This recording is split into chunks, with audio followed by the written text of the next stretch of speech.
All right, we are back for the Esports World Cup StarCraft 2, and we are getting geared up for our grand finals. Two of the best here to ever do it will collide head to head. We've got a lot to talk about before we really get to this grand finals, though, as it will be a best of 9 to tantalize and tickle your taste buds out there, you cheeky StarCraft 2 community. Whoa, Serral going up against Classic, but I'll give my pitch a little later on, of course, as I've got Rotterdam as well as ZG here to talk about things, because we have had a great tournament so far.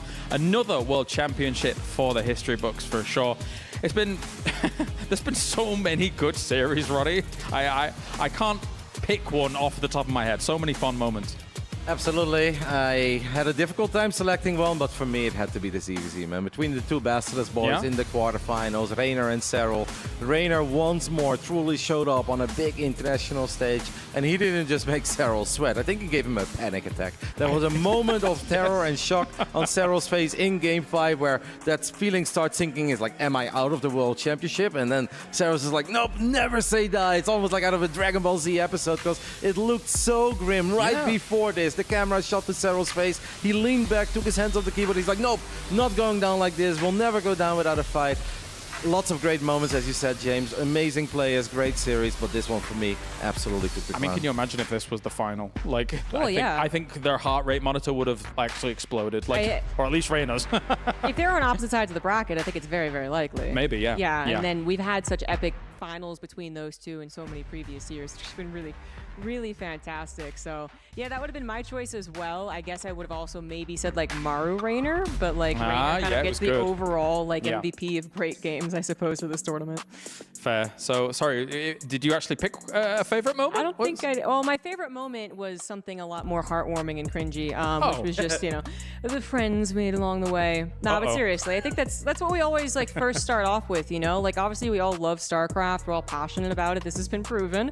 Yeah. But it's also just, like, you know, we've created such a great crew, and we're always looking forward to meeting up with each other, or, like, when they're getting off the airplane, we'll get dinner before we, you know, go to sleep at 1 in the morning or something like that. So, I mean, it creates a positive environment that we have these awesome death segments, too. So, it's the friends we make, guys. I think you're not wrong. For me in particular, it was very hard to not get to do a StarCraft. I'm not supposed to be saying this, but it was very hard for me not to do a StarCraft tournament for like a year, right? And actually to come back and get to do this again. You guys have been watching me. I've just been buzzing every single match, enjoying every single game, Roddy. It's been a great World Championship. Actually, it's going to be one of the most memorable ones, I think, because it means a lot.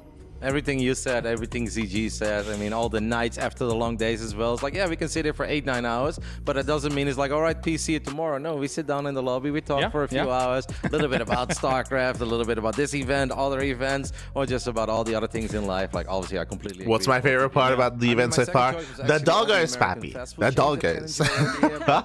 Let's go. Wings and burgers. They closed my favorite one. I was livid. Anyway, okay. Before, of course, we get to our grand finals here. StarCraft 2 obviously is an amazing community and something that I will always, always relish a part of being. Let's take a look back at maybe some of everybody else's fond memories here for StarCraft 2. Ah, okay. Let's go. Oliveira! I remember the night that the StarCraft 2 beta was released. It was the middle of the night, and I immediately just downloaded it. I played 72 ladder games before I stopped. A game that defined its genre and shaped esports as we know it today. My best memories would be winning Katowice. Is history, ladies and gentlemen. I would say winning DreamHack in Tours in France. My fondest memories in StarCraft, qualifying to a DreamHack Tour, even though I couldn't actually participate in the tournament because I wasn't 16 yet. My fondest memory in StarCraft 2, I met my love, my wife, so this is my everything. Jan is our 2016 WCS World Champion of StarCraft 2. 여기가 아니고 미국 기준으로 11월 6일이죠. 네, 블리즈컨. 네. 날짜까지 기억하거든요. 2016년 11월 7일. 이거는 한국 기준으로 11월 7일이고. 是21年的时候中国区，在当时的话，因为很多原因，我其实已经想放弃了，并且那次比赛的时候，我也是上来就被打了个3-0，然后我当时就觉得是不是就此结束了，然后我去洗了把脸。This was the comeback.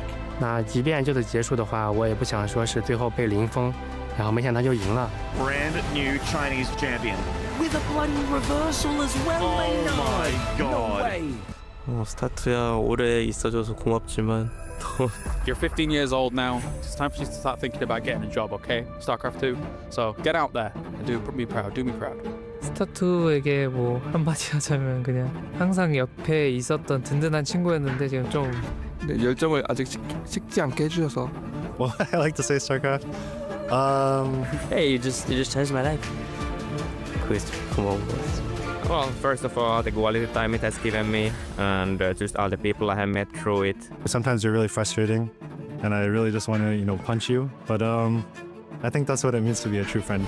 You gave me the experience of learning how to lose. It was maybe one of the most important experiences I've had in my life, realizing I need to go back and improve. And because I was able to lose and learn and rinse and repeat over and over again, you've turned me into the man I am today. 계속 이제 있어줘가지고 너무 고마운 것 같습니다. 金将是彻彻底底改变了我人生，他是我可以说是我生命中最重要的一环。For me, it's the one and only, basically, the one that I'm gonna stick to until the very end, and then I don't think there's gonna be another game that I really play. Well, if I had anything to say to StarCraft, I would just say thank you, probably. Thank you for everything.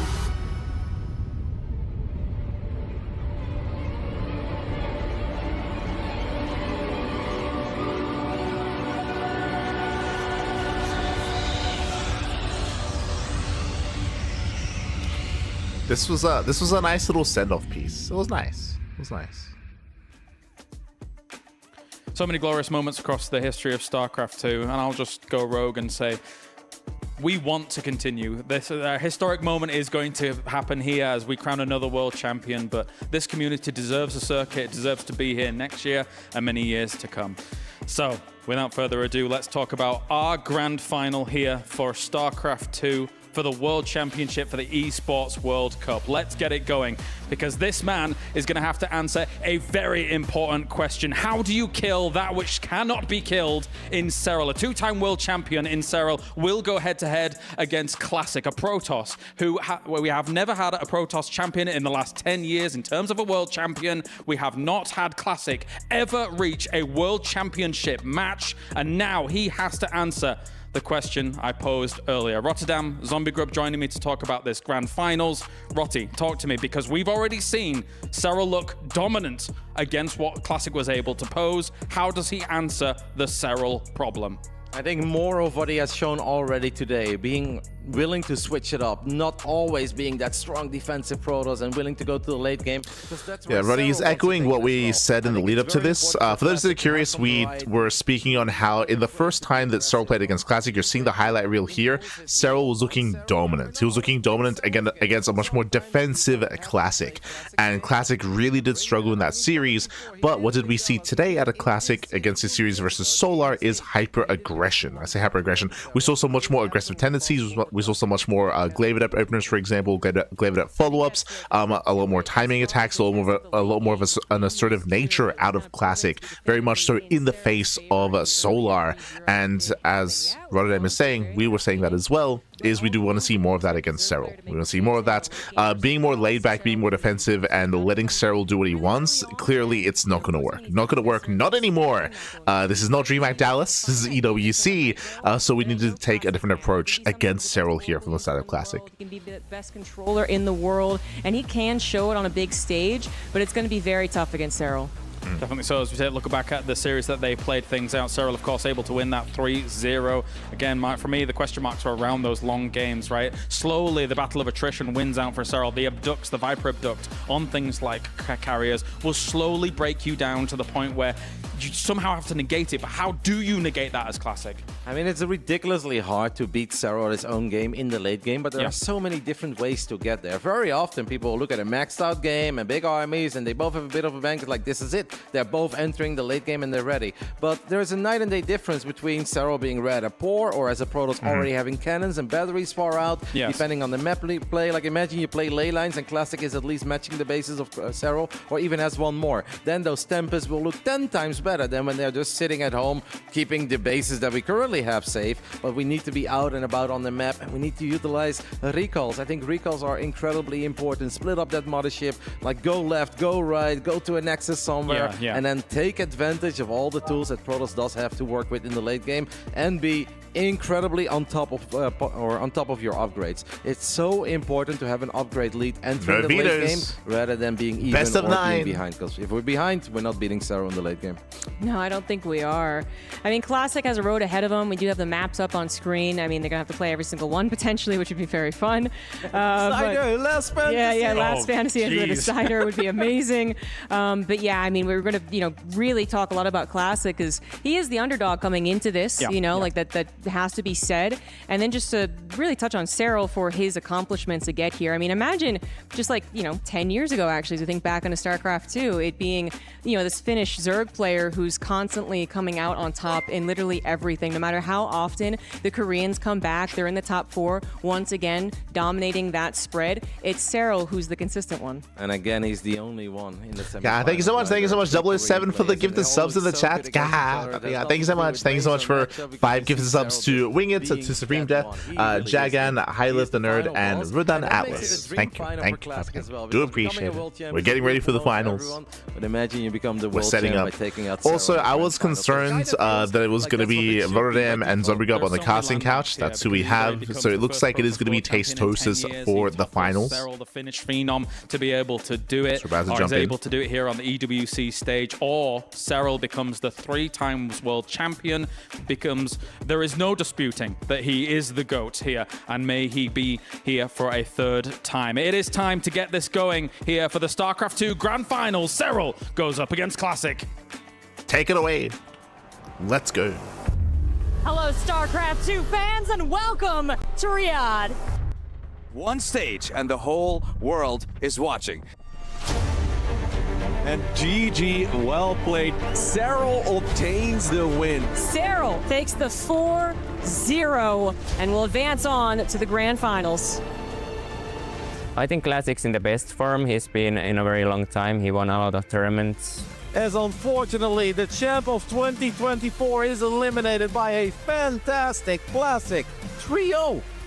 확실히 결승전에 어울리는 상대라고 생각을 해서 결승전에 세랄 선수와 붙지만 일단 놀랐던 거는 그 심장 박동수가 굉장히 적게 나오더라고요.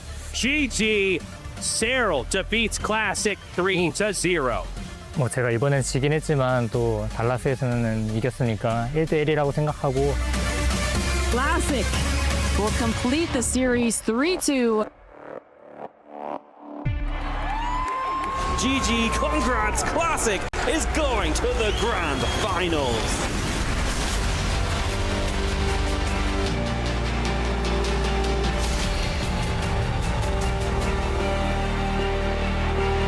Hopefully this series will be closer than the previous one.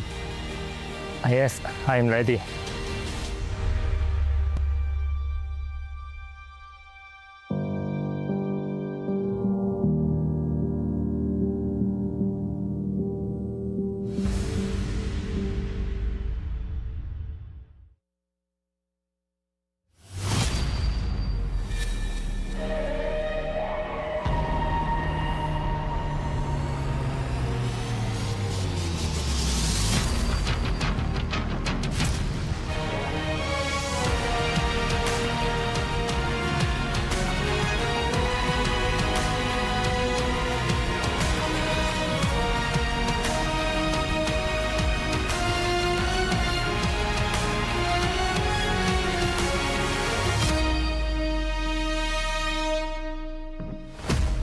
Yo, we got the boys. We got the band.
This tournament has already given us a storybook final match, but its ending is about to be inked. Banners have been called, plans drawn, and armies rallied. And on this, the fourth night of battle, we await the one who will decide our fates. The heir of Kerrigan, eyeing up the throne that once was. The return of the king is upon us. Where he goes, the swarm follows. But after 10 long years, a prince of ire appears, shining brighter than the stars, and one key to rule them all. Ladies and gentlemen, I present to you the king of the swarm and the prince of Protoss, presenting Basilisk Serral and Virtus Pro's Classic. The throne awaits for its king to reclaim its throne. But who will finally be seated? Will the king of the swarm find it, or will the prince finally claim what was missing all along? A challenger for the kingdom who rules from his nexus. Will Classic end this age and bring about a new one? Casters, take us through it. Kerrigan's heir. What's up, everybody? Tasteless and Artosis here, bringing you the 2025 EWC okay, Sandstorm, okay. 2 finals between Let's go. Classic and Serral. You couldn't have a better finals for this year. With Protoss trending upwards, our strongest Protoss player, someone who has become so close before, even a top 4 at a previous World Championship, challenging Serral, who is looking for his third. Last year, Serral was defeated by Clem 5-0. He's returned now in the finals, facing a different opponent, an unexpected opponent. Classic has exploded this year, looking unstoppable, but he's going to have to go up against one of the most consistent, strongest Zergs that has ever existed. That is a fact. There's no question that Serral is the strongest Zerg. He is just levels above everyone else. Every aspect of his game is fantastic. But Classic has shown the same with Protoss. He's shown the best defensive play. He's shown amazing timing attacks and pressures. He's shown some really good cheeses, but most of all, he's shown a rock-solid late game. This should be a really dynamic series. We have not had macro Protoss style succeed in so long. Only Stats and Rain, what, 7-8 years ago, were able to pull this style of play off. It's very difficult. You have to be able to make every step of progress we get the in the Rain game name safe drop? and secure. But Let's go. Classic is really, truly able to do this on a level that we just thought we'd never see before. We kind of thought this style of play will go away. Now, that being said, he does know how to do timing attacks. He does know how to cheese. He's shown that in his journey to get to this finals. The question is going to be, what kind of games is he going to bring us against Serral? Where's Yaku? Where's Yaku? Once again, true. We've never before seen the macro quite like this. Rain, the return of Rain. Left in their back pockets here. It's hard to say. There's They must been be so related in many some hard way. opponents Let's go. during this week that I feel like they've kind of shown their The entire prophet repertoires himself. to each other. Serral has come here with a very clean style of Zerg. And although Classic is very, very strong in the late game, I don't know if there is a stronger Zerg player ever in the late game here with Serral. He is able to play that chess game in the middle of the map, the counterattacks, knowing when to do the drops, to relocate, to sandwich his opponent. It's going to be a fascinating match, especially if we go into a couple of very long games to see exactly how each of these matches pans out. You know, Serral definitely is a full package Zerg player. He can do everything, but I would say his superpower, Tasteless, is he optimizes while staying safe along a cleaner line than anybody else. He will be amazingly defensive without skipping a single drone, and that is incredibly hard to deal with. It's important to remind everybody this is a best of 9. In other words, there are going to be so many games ahead of us. If one player identifies a small weakness. So as they're getting into this, of course, this is a big rematch as well. Serral and Classic. Classic, he was a player that eliminated Serral from DreamHack Dallas earlier this year in the late game, in those hyper long, hour-plus long games. And we were expecting more of that coming into EWC, coming into Esports World Cup 2025, but that was not the case. Instead, we had Serral. We had Serral looking dominant in those games, in those longer macro games. Instead, that was in the group stage. Now we have the rematch. Now we're expecting something different. Game 1 is on Persephone. Let's go. Classic versus Serral, Protoss versus Zerg. In just a few hours, we will be crowning a new world champion, Artosis. I cannot wait to see who it's going to be. Two great storylines here. Will Serral cement his legacy as I thought he was going to say in just a few hours we're about to begin. I was like, what? Another Protoss champion, the first since SOS. That's right. Introducing our players here in the top left in the red. He is Serral.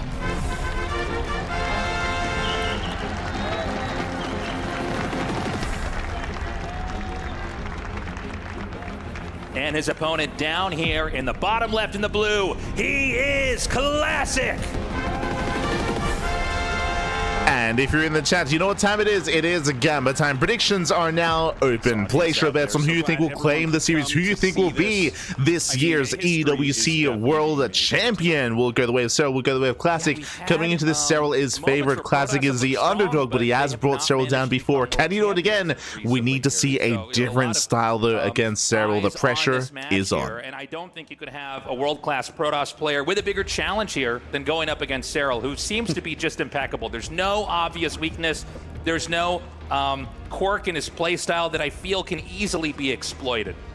That's a fact. That's a fact. He's too strong in each way, but Classic has shown that as well. You know, yeah, Serral beat him at this event, but in DreamHack Dallas, which I would say was the second most prestigious tournament of the year, everyone played in it, and it was a live tournament. Classic did end up beating him there, so they're kind of 1-1 on the year for big, important LAN matches, but this is the one that matters. And so to start this game off, it's going to be a fast expand here from Protoss. We're going to wait and see when the Cybernetics core finishes what kind of game we're going to have. Although as I was saying, standard opener out of Protoss, standard opener out of Serral, Hatch Gas Pool, Gate Expand into Cybercore. What we're waiting for, what we are waiting for though is our tech of choice. We're expecting Stargate opener, but the timing of the Twilight Council is going to be a big part of this as well. In your build orders, you generally can't just do the same thing over and over. Also, welcome on to Persephone. Persephone is one of the more direct maps of the map pool. It's very much so, I would say, a map of extremes. We can see a lot of aggression in all-ins, or we could see longer, later games. Going to be the starting tech. Yeah, very, very common. We'll probably see that. Let's say we see 9 games. I would say probably 7 of them will be Stargate as the first tech building from Classic. But as I was saying, Stargate opened out of Classic, everything looking normal. The game really gets, like, if you recall, in the previous series, Classic was playing around a lot with Phoenix openers. These guys are pretty hyped up right now, especially Serral. He actually, we've had these heart rate monitors see if he goes Phoenix on them, or and he's had the lowest heartbeat of the entire tournament, even during crazy battles. He's been This is the highest I've actually seen him personally. Crazy. So, I think maybe the blood is flowing right now as they start this very important match, but I expect to see him calm down a bit. Yeah, it'll be interesting to see the heart rates here as the game continues on. You know, a best of 9, even a best of 7 or a best of 5. So Void Ray opener, not Phoenix. Real marathon. That is a lot of games back. Now, Void Ray opener is designed to hunt down overlords. Is designed to deny vision. There is a Void Ray on the way. This is not common. Right now, you almost always see a couple of oracles made right away. But Classic historically has liked the Void Ray mixed in more than any other player in the world. He loves to make a single Void Ray from time to time, but he hasn't really been doing it in this tournament. So to bring it back right now against Serral is very interesting indeed. Well, you have to imagine. I would push back against that. Again, saying that if you're watching his matches during the previous days, he was going for Phoenix openers, but that's why here we see something similar, also designed to hunt down vision, hunt down overlords. Boss who is Serral. When you get the Void Ray, it's an extremely safe opening.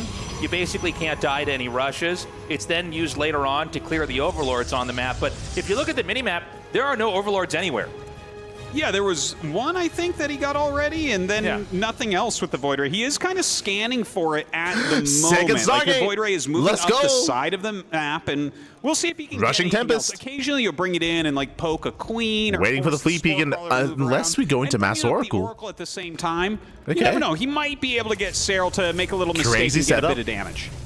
Okay, he's going to come up here and try to target down the queen. Also, we'll see when they notice there's a second Stargate, because that is huge. Hold on, a little bit of a misstep here. He does get the kill, trading about half the health here on the Void Ray. The Oracle is going to escape as well. No Fleet Beacon. Are we going Mass Oracle? Definitely going to mess up the rhythm of Zerg. Also, are they going to notice what's happening? But, the Zerg, early on, it's a very mechanical race. You really have to hit all of your larva injections, what you got. spread. So taking out Let's go, he's going Mass Oracle! Quite a bit. Let's go! Yeah, you can't really deny that. So a nice little pick off, and he does keep the Void Ray alive. Oh, whoa! Double Stargate Oracle! Oh my God! This is crazy. Okay, they just realized. Okay, so I think he's going to dive into the main with this. You might be right about that. So that taking out that initial queen, this is super unusual. By the way, from Serral's perspective, this looks like every other game that Classic's ever played. However, what Classic's about to do, we have not seen before here. It's certainly not this week. It's been a long time since we've seen a Hero would often do this. Opener. This is going to catch him off guard. This should be a typically when Hero does this is a charge holo with +1 and Zealot legs. He brings 4 Oracles jumping on top of these queens. He's going to pop one right away. 4 more queens starting to come up. He's going to go ahead and attack that Spore, but actually decides to turn around. And it seems like so far he's lost 1 Oracle. Hasn't really killed that much. He kind of Blink follow up, not charge. Didn't quite work out. That I would say that was a great defense from Serral. Yeah, I thought that was going to do a little bit more. It almost seemed like Classic wasn't sure what to do with the Void Ray. He kind of attacked the Spore, and then he pulled off of that. And, well, he's got to be careful not to lose too many of these. The problem is you can always sort of get some value with an Oracle. Trying to get value with a bunch of Oracles, like 3 is also kind of a funny number, right? It is. I'm not sure what he can do with that. So I would say this is actually not terrible for Serral. Serral's going to come in here. He already knows it's I would say that Serral's ahead. When you go for double Stargate like this, you're delaying your Twilight counts, you're delaying your Blink, you're delaying your +1, you're delaying your tech in favor of getting damage done. He got 2 queens. He didn't get any workers, and now we're getting away with Muted Tech, which I believe is unscattered, by the way. The Spire is done, Mutants are on the way, Classic is in trouble. It certainly does. Blink is only about halfway done, and Serral made a Spire, so he's actually going to go for Mutalisks. Another thing we really don't see very much right now in the metagame. So this is a little bit tricky, a little bit surprising. But the thing is, you have 2 Stargates. You could make Phoenixes to counter these, but they're going to show up as a surprise, just like the Oracles did. It's almost counterintuitive, but I think it's a perfect response he sees. to this. Now, he sees the Mutas. You only need to see 1 or 2 to know that there's a lot more coming. Yeah. Now, the Mutas can not quite reach these Oracles, but they're going to be... Phoenix Productions is on the way. Blink is almost done. Good reaction so far by Classic. Here in the main as well. The question is, how much damage can these Mutalisks do before the Protoss has the counter and could drive them back out? I don't know that they're going to do that much, honestly. Already some Phoenix is coming out. Oh, he does have these High Templars. Maybe he can pick those off. He tries to snipe some nice micro there, trying to keep these alive. Might want to form an Archon. You definitely don't want to lose them, but he wants the Side Storms. He allows a couple of them to get picked off, but will force back these Mutalisks. So I would say, you know, honestly, on both sides, they play very tricky and surprise each other a little bit, but not as much damage. You see what I see? I see Overlord Speed. I see Overlord Speed. We're going for an all-in. We're loading up the taxi. There it is. The Oracle German taxi. Hold on a second. We're going to have a big timing attack here. So, on some sense, maybe you force out more Phoenixes. By the way, not being made. But it's not a timing. There's no tech. There's no infestation. There's no hydrogen. Maxed out, is hoping there's no +2. Just pure all-in here from Serral. This is a lot of units incoming. He's he going does for have it. some Psy Storms, but against this many Roaches, it can be a little bit tricky. Okay, 3 Psy Storms going down so far. He does have a few more in here as well. Those Stalkers have Blink at this point, so they do blink backwards to avoid some of these corrosive vials. He's going to come in right now. The Oracle's dealing I assumed it was a German taxi. We're just spreading creep. We're not loading up. Driving these so no away a little bit. You know, the creep tumors are not quite here to where the Queens can be that handy here. The Stalker arc is pretty nice, blinking back. Nice a beautiful storm there on the Roaches and the Ravagers. Oh man, he's still pushing forward though. The Queen's marching forward. Sorry, 2 storms Ravagers left. coming in right now. The shield battery plus cannons trying to help out with these Stalkers. Oracles come back in. A couple lifts from those Phoenixes as well. Serral just has so many units here. He's going to do another warp in here at the Stalkers. Serral has a lot. Most of it is being produced back and going to rally up here. It's important that Classic... Yeah, Serral, he's rallying across the map. He's breaking through the main army. That was the final storm, by the way. Now there's no more storms, and the third base is being broken. The main army is being broken. I don't think this third base can last, Artoses. No, it does not look that way. In fact, it's looking like Serral might take map number 1 here against Classic. He goes ahead and recalls out what he can. He's going to give up this base, but... Just a really strong, really decisive follow-up here by Serral. Remember, Serral, he went muta, he made 9 mutas and only 9 mutas, and bam, he switched into 75 workers, sorry, 76 workers, and made purely Roaches, Ravagers, and Queens. The Cybernetics core, a lot of times you take that out, and just that can really kind of cost you the game because then Serral. you're only making Zealots. And so for this time being, I mean, if Classic can't hold this off in the next minute or two, he's going to lose this game. Well, he's warping in Stalkers. He's trying to utilize his wall as a helpful defense, but it's not enough. GG. Serral going to take a very dynamic game number 1. Interesting how it started. We had an opening that looked to be pretty conservative, and Classic turned it on its head with perhaps the most unusual of all possible techs, the double Stargate. I basically never cast competitive games with that. Not in a long time. Yeah. And so he did that. It didn't do a whole lot. And, you know, whenever you... for those that are curious, this is a build that Hero does like to mix in. I say like to mix in. I think last time I saw him do it was at the start of the year. But typically he goes Mass Oracle into Charge, Mass Oracle into a ground follow-up as well to support the army, with getting up to, what, like 8, 9, 10 Oracles, something crazy like that. It has been a couple of months, though. It's been a while. Chances here still for Classic. And honestly, I don't think that this game, no matter who won or lost, would really mentally affect either of these players too much. When you think about it, when it comes to the execution, it was stated in the chat, I do agree. I do think that Classic was premature. Remember, when it comes to that build, when it comes to the Mass Oracle that Classic was going for, there was 0 scouting. Remember, there was 0 scouting as what was happening because of the Void Ray. The Void Ray hunted down the Overlords, so Classic had the luxury of having time on his side to preserve and build up more Oracles if he wanted to, but he went in, it feels like a little bit too soon. He got a couple of Queens, but he didn't have enough Oracles to get more than that, to actually get into a mineral line or to get any meaningful damage done. So the Oracle opener was lackluster. As we were mentioning, it did set Classic behind, and then we had Serral being very decisive, going muta, but only to harass, and then bam, switching into just Mass Roach into the all-in. It backfires, but now we go into game number 2. In the bottom right, in the red, he is Serral.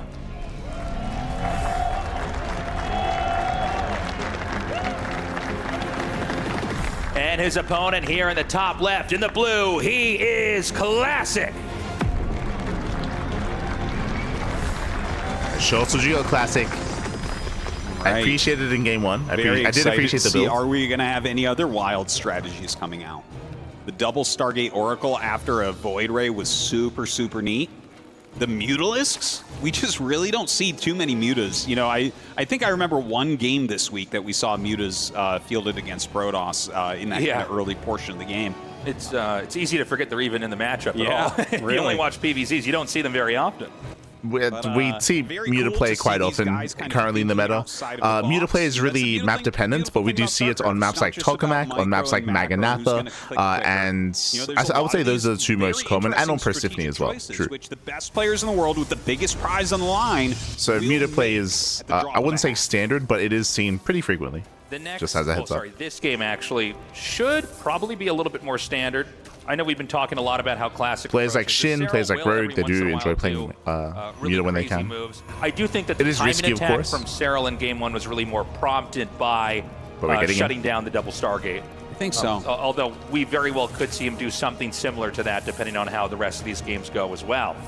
Well, it was a big investment from Classic. It cost a lot of money to make that second Stargate. You know, the Void Ray popping that out, and then 4 Oracles, and you don't really. So far, standard opener, nothing crazy. Just makes sense as Serral to do a little bit of a now, personally, I do like the idea of Classic opening Stargate and Void Ray again, not to go into the same build, but to make it look like the same build and do something different, but also keep Serral in the dark. So I like the idea of going into Void Ray for a second time, but we'll see. We'll see. And this is the moment of the game that players are just laying out each of the building blocks to start to get into this, the techs and the strategies ultimately that they want to try to execute here. Now, PVZ, you know, a few years ago, it had become a very explosive matchup where Protoss had to be This is where I would talk about the map. Just talking about Incorporeal, it's one of the larger maps in the map pool. I think it's also important to talk about the maps just because there are no vetoes in the best of 9 either. The Zerg got out of control, and now that Classic is the leader in Protoss thought, it's taken a very interesting turn. The matchup, especially the early parts of it, slows down quite a bit.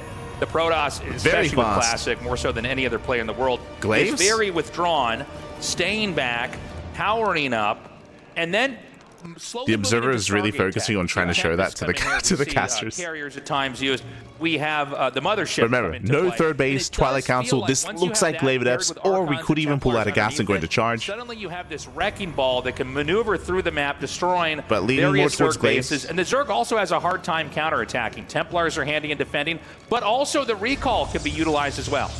Yeah, and, you know, he's been very successful with that. But that being said, again, this is very dedicated. He is once again deviating from that path. He knows that he's known for that. So here, he's actually gone for his Stargate and his Twilight around the same time, which is not a common play that you're going to see. So he's going to have the Orc out quickly, but he's also going to have one of the quicker Glaive upgrades for his no Adepts Stalker, that you are no denial of the Scouts. Scouts. Really an interesting way to try to play this. But the Overlord is going to come in and scout that Twilight right away. What a scout by Serral. Yeah, and you can see Classic watching the Overlord come in here. Adept Glaives is, you know, as old as this Overlord Scout is relatively standard. Usually, how do you deny this Overlord Scout? Either Void Ray Opener, which we didn't go for this time, or an early Stalker, which we didn't go either. And Serral wants to deny. We have, I think it's 16 or more Oracle's out of position, just wants to cancel. And this is going to be denied. So this is a catastrophic start here for Classic. It's pretty bad at the moment. He's going to have to get a lot of damage done with his Adepts to have to cancel that out. And remember, Serral, he knows, he saw everything. Oh man, he actually canceled the Glaives and went into Blink. Oh god. That doesn't look good either. Oh god. What do you think about that? Canceling Glaives here? Well, I think so. You get spotted, right? And the Nexus has been denied. So he has to basically make a hard fork in the build. Oh, the Nexus is going to be denied a second time. No. I mean, the critical failures in Game 2 are stacking up. Now, Blink doesn't allow you to move out on the map and do a whole bunch of damage right away. So he's basically moving his tech around. He's going to hopefully force his Zerg to defend against Adept Glaives that are, in fact, not coming. Although it doesn't seem to me like Serral has been phased by this at all. He doesn't think so. Serral, he's going into roaches, so he's getting ready for Glaive Adepts. +1 range. Trying to set up. It looks to me the way that he also has good SimCity at the natural. His Templar Archives right now on third base. He's just kind of sitting back. A shield battery on the way. All these good things. I think he's just going to play very defensively from here and see if he can get into a longer game. And I don't blame him because, like, you try to do an early Glaives attack and then you had to cancel. Well, you're never going to have an attack timing now. It's just not going to happen against Serral. Of all people, the best defending optimizer that there is. So yeah, it's not a couple of things are happening here. The problem with Classic setup, one, he's behind, right? Classic is behind. Classic is rushing to Storm, and that would be ideal if there was a Ling Hydra attack coming his way, but it's a Roach-based attack because of the Glaive Adepts earlier. You can see here, +1 range, Roach speed. We're massing up Ling Roach. Roaches, they can tank Storm, so even with defensive Storm, it's going to be a tough hold. Lay this up into a big timing attack, assuming that Classic has tripped up enough in his build, has been hiccuped enough in his progress, maybe he can shut him down that way. Maybe. A lot of gateways on the way here. Psystorm is almost done. Roach Ravager in production for Serral. Infestation Pit coming up as well. So you can see, it's like, never mind. Yeah, he's making a few units. He's making sure he has enough units that he can't really be attacked. But he's also continuing his tech and building his economy. So I assumed that Serral was going to be hitting a time with +1. That is not the case. When we see the pit, now he's droning, teching into Hydras, into a longer game. And getting himself ready for the next stage of the game. That's right. The Lings are going to come up here, and he sees the Stalkers. Protoss is going to try to fill in all the parts of the tech tree. So the Forge, the Robo, and the same is true right now for Serral. It's going to be a quiet game for the next minute or two here. The Overseer is going to glide through and see if there is any kind of surprise tech for the time being. But this is a moment in RTS games that we would refer to as powering. Both sides are trying to get as much tech, as many expansions and workers, and as much of an army as they can, that they can start to make their moves later on in the game. And with that, as you're saying it, Classic takes his additional base. That fourth base going up. Serral just with a little poke, still scouting, like you said, just kind of checking everything So for those that didn't watch the group stage, this game is looking very similar to what we saw between Serral and Classic earlier, where Serral takes a really strong lead early on, doesn't kill Classic, instead backs off, maxes out, drones up, gets into Hydra Lurker first, and then dominates the mid to late game from ahead. So for now, we're going to go to that Lurker Den. Lurkers, by the way, extremely popular. Pretty much, the most common thing you see in the end game here in ZvP. They're great for defending, but they're also great if you can outposition the Protoss. They're incredible for pushing. They really are. It's so hard for ground units to actually engage upon them. Yeah. Like, whenever you see Lurkers... And again, you can see Fleet Beacon, Stargate, Classic is also gearing up into Skytoss, and you might look at this setup and be like, oh, are we going to the late game? Are we going into like an hour-long game? Well, I mean, as you can see, Serral's going to max. Serral's about to max, he's about to push before Classic can actually stabilize and build up. You're not going to be able to hit it any other way than with air units, and we see the Fleet Beacon on the way for said air units. Serral is maxed out, or about to be maxed out, and he's gone for Hydra Lurker Hydra Ling with Lurker tech. There's a possibility he tries to flatten the 4th base coming up here. Yeah, not a bad idea. If he can kill the 4th base, the game will become a lot easier for him. Protoss really needs 4 bases. Protoss on 4 base can make basically everything they want for a really long time, a really cost-efficient army, but when they lose that, they really become inhibited. Okay, we've got a big surround coming in here, and it looks like the Stalkers aren't quite back to the safety of the cannons in an unusual maneuver. Classic blinks to the other side, causing Serral to try to chase him. However, he's separated. It looks like this maneuver is actually going to work. He loops back around, goes back to his defensive. I didn't expect that interaction to look quite like that. Back at home for Protoss, we have the Tempest teching.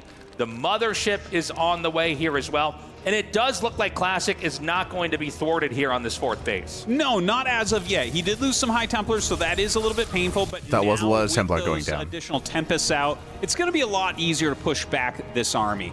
But of course, Serral is preparing for the next stage of this game. He has into the main, not bad. For those Zerglings, so he can start hitting multiple locations. And of course, the Spire coming up, so he can get some Corruptors, get the upgrades going, and possibly later on some Broodlords.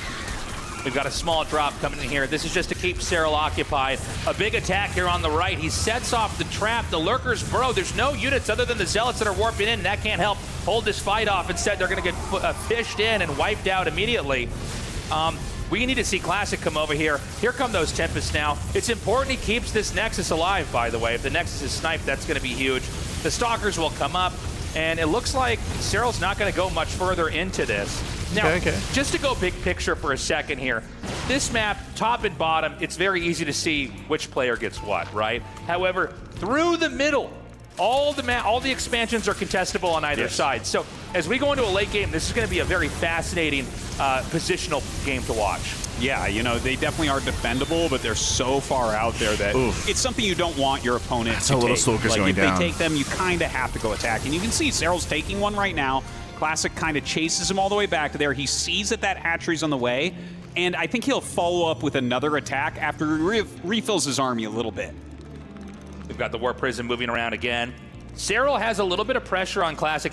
Classic's still trying to build up. He's not maxed out yet. You can see Serral's in the phase where he's already getting into the mineral huge line. amount of income here banked up. And I don't see anything defending this expansion. I mean, the Tempest can fire on the Lurkers, but that doesn't mean these probes are going to survive. In fact, 24 probes are wiped out as this Nexus is going to be killed. Yeah, there's also a Nidus that's going up in the main base. Not sure if that's anything going to happen with that, but he will end up clearing out this Nexus, but losing a few Lurkers here at least. But that is definitely a good move for Serral. During this time, he's gotten his 6th base up. Oh, man, over here with more Lurkers. And again, you can see, as we mentioned, like, because Serral's lead early on was so big, like, this is what it leads into. Greater economy, greater army, larger army, and he's just pulling Classic apart. Probably still stay in this game. It's just a numbers game. Like, the supply just isn't there to split up and defend both locations at once. Far ahead right now. Yeah, I thought Classic was viable for a little while, and then the last minute happened. And so he lost the 4th base. The 3rd base lost a lot of workers. It's 48 probes to 83 drones. And Serral is already on, what, 4, 5, 6 bases for the time being.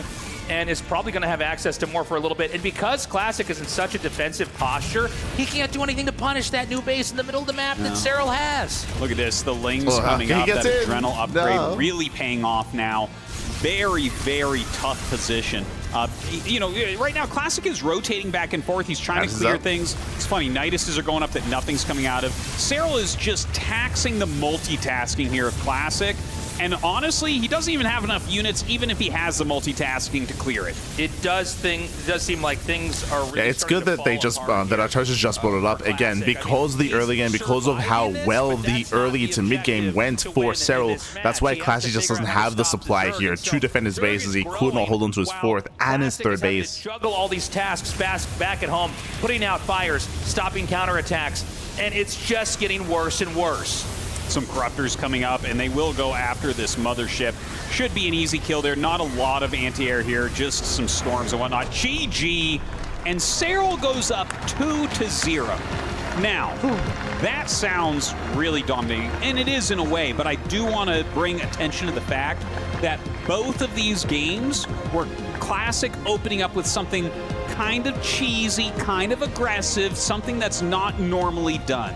You know, that quick Glaives got scouted, and that's really where things started to go wrong. Like, his entire opener was messed up, and it became very hard for Classic to do anything. See in the chat, Protos gets that third delayed a couple of times, and the game is completely unplayable for them.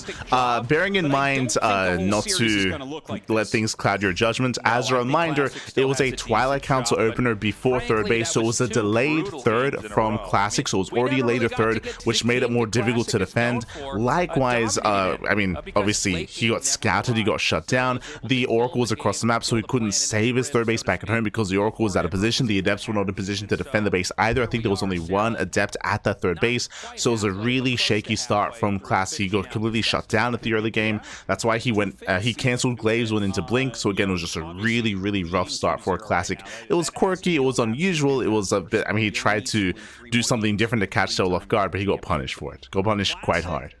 I'm going to be honest, it's time for him to stop trying to pull a fast one. Yeah. It's time for him to play his standard defensive macro game. See if you can beat Serral in that longer game, regain some of that confidence. You're right. He came in here with a lot of tricks, a lot of deceptive openings, and they basically blew up at his face. So we haven't seen him bring that superstar macro defensive play that brings us to late game, because he's tried to throw some curveballs in here that basically backfired. We'll see if he can pull it off, or if he even decides to do it this time around. Introducing our players down here in the bottom left in the red, he is Serral.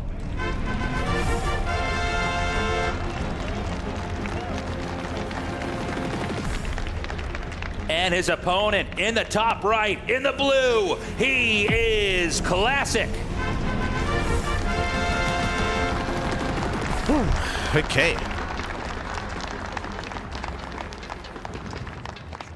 All right. I'm excited to see what Classic has for us this game. Is he just going to do like a standard couple Oracle into a third base, into Blink and +1, Psy Storm fourth base type of game that we've seen him be so successful with this year? I don't think so. Or does he have another trick up his sleeve? I'm getting nervous, because if you go down 0-3, that doesn't feel like something that's going to be very easy to recover out of. You know, it's funny when I came So into this, a couple of things here. As they're pointing out, Classic has not gone for a single standard opener in this series yet. Now we're coming into Ultra Love. Ultra Love has a shorter rush distance by ground. Ultra Love has more exposed third bases. Ultra Love is known for aggression. We've seen a lot of German taxis on Ultra Love. We've seen a lot of all-ins from the side of Zerg. I don't expect to see Serral to go for an all-in. That's what we see here, and aggression is favored. So I'm sure Classic is tempted to once again go for an earlier Twilight Council into Glaive Adepts, and this time commit into Glaives. I'm sure he's tempted. We'll see. Our eyes have to be on Classic here, though. Probably the only player that can go toe-to-toe in that late game macro. So if Classic's going to come back and start to win this best of 9, I think it really needs to start with this game 3. Pylon placement looks like Stargate. Yeah, I definitely do agree with you. You know, 3-0 is pretty bad. 2-1? Well, it was always going to be 2-1 at some point. Right. So hopefully Classic cleans up some of these early game shenanigans. You know, I think he will. Like, I would be really surprised. I was already very surprised when he went for the very fast Glaives. Like, the first game, Double Oracle, I'm like, okay, I can respect kind of trying to pull off a Think quick it has win been in entertaining? game I think so number as well. one. That I kind think of they have makes been sense to entertaining. me in a best of 9. But when you try it twice and an Overlord simply floats in and ruins your plans, yeah, that's no good. You know, it's important. I'm glad you brought that up, Artosis, because it's not even like he tried the Adept Glaives and it didn't work. It got scouted. Yes. So clearly Serral knew a scouting path that Classic wasn't prepared for. And it's not very often in a World Finals the Overlord Scout shuts down the build. No, not too often. No, especially not when As a reminder, another reason why the Overlord Scout worked so well was because last game there was no Void Ray Opener or Stalker either to deny the Scout. And then ditched it for Oracle a pretty first. uncomfortable mid-game where he lost his Nexus twice. And so it was just a bad set of openings here for Classic. So we're really watching here in Game 3. Does he play normal? By the way, Oracle here, this looks pretty standard for Classic for what we've seen for most of this EWC. Can he get that third base up? And if he does, what exactly does the Classic versus Serral match look like now? This all looks so completely normal. He's getting, you know, this There it second is. gateway. Okay, Twilight Council before third. Probe comes out. Are we going to see that Nexus? Twilight Council before See the third. moment. The Zergling Twilight is waiting Council for that. It before really wants to third. see, okay, are you Notice are it. you going to go for That's this a very fast fast third council. base that is so He's standard? crazy. He's being aggressive again. And there's the Nexus. Okay, third Nexus starting over here, and this is the game that I don't know if Classic is known for I don't know if they playing. noticed.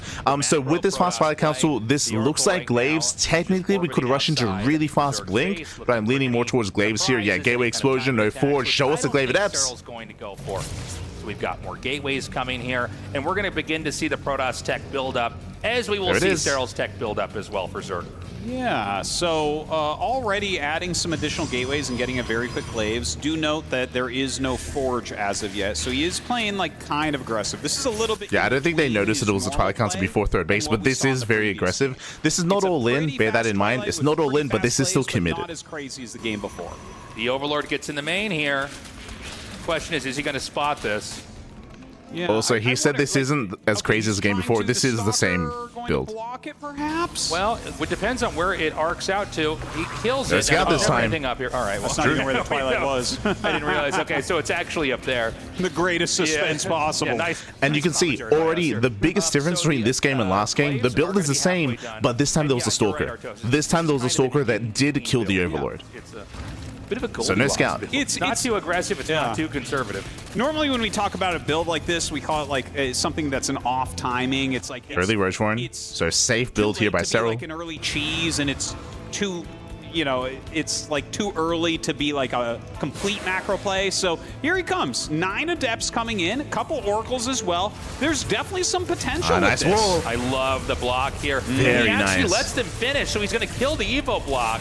He's going to run into the main now. Oh, He's diving baits on it top out. of these drones. He's going to get at Gets least a in. few kills here before they get in the main. We don't often see Protosses commit into this, but that's exactly what Classic's going to do. He's got 9 drone kills so far. Yeah, this we is can brutal. see the drones rotating So far, now so back good. up into the main, and he's going to juke back in with a He's shade. not done. He's going to get even more. Oh my god. Really nice here from Classic, doing some very good damage with these Adepts. So far, 11 drones fall. Serral kind of pulling them down, trying to dodge as much as he possibly can. More Adepts came in from his side Gets of the in. map as well. You can see in the picture-in-picture, he's harassing the third base. This He's is too much. harassing the natural This is right too now. much. 17 Game-ending drones, damage. 18 drones going down. 18. This is an unheard of amount of worker He's kills, done it. especially versus the likes of Serral. We're already at 20 right 20. now.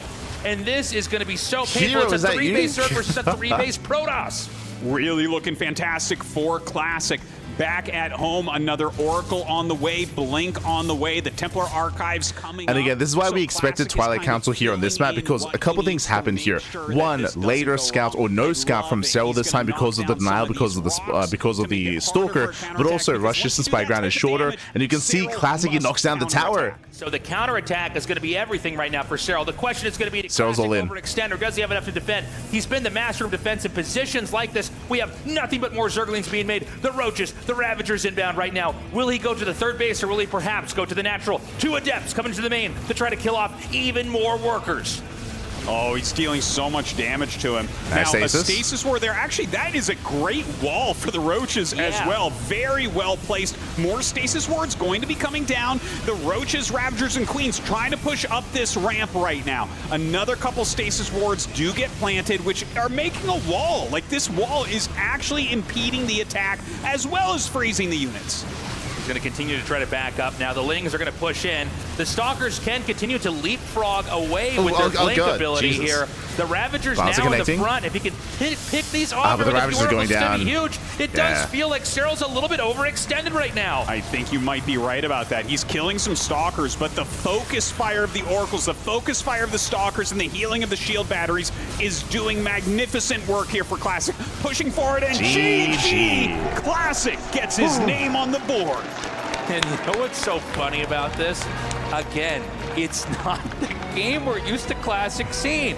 He basically did a really sharp timing. The Zerg played it right, by the way, the double Evo block. Yeah. But Classic just said, nope, I'm going to go all the way in here. And then the damage just snowballed. And really all Serral did was try to all in from here. And I think that's probably the best possible move. Yeah, he had to all in after that damage. But again, same build 2 games in a row. This time unscouted. This time he was able to get across the map. Again, we did expect Glavedeps on Ultra Love just because of the size of the map. We're also, just to get ahead of it, expecting something like Glavedeps on Pylon as well. We speak about it all the time. Pylon and Ultra Love, they're both known for that kind of aggressive style. And on top of that, Serral probably didn't expect to see the same build 2 games in a row either. Oh. EWC StarCraft 2 Finals continues on. As they're going on a break. They're going on a break. Whew. GG. GG. Catching up in the chat. He did build a Twilight Council a little later though. Last game he started the Twilight Council at 303, I think. Potentially. In my mind, regardless, it will still Twilight Council before expansion, so still really fast glaives, more than normal, more than usual.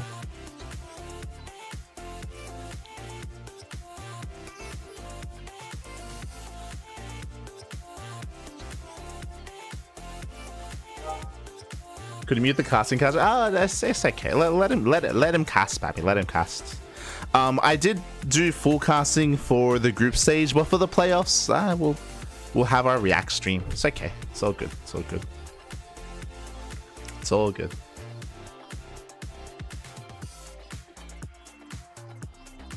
So could not have built the wall behind the one at Eva Chamber to buy more time. That would have been difficult to pull off. Unfortunately, this game Serral had less time to react. Basically, he had less time to react to what was happening, just because it was a later scout of what was going on. So that was brutal. Not just because of the later scout, but also because of it takes less time to get from one side of the map to the other on Ultra Love as well. So it was just a really rough, basically scout or reaction from Serral. At least in my mind.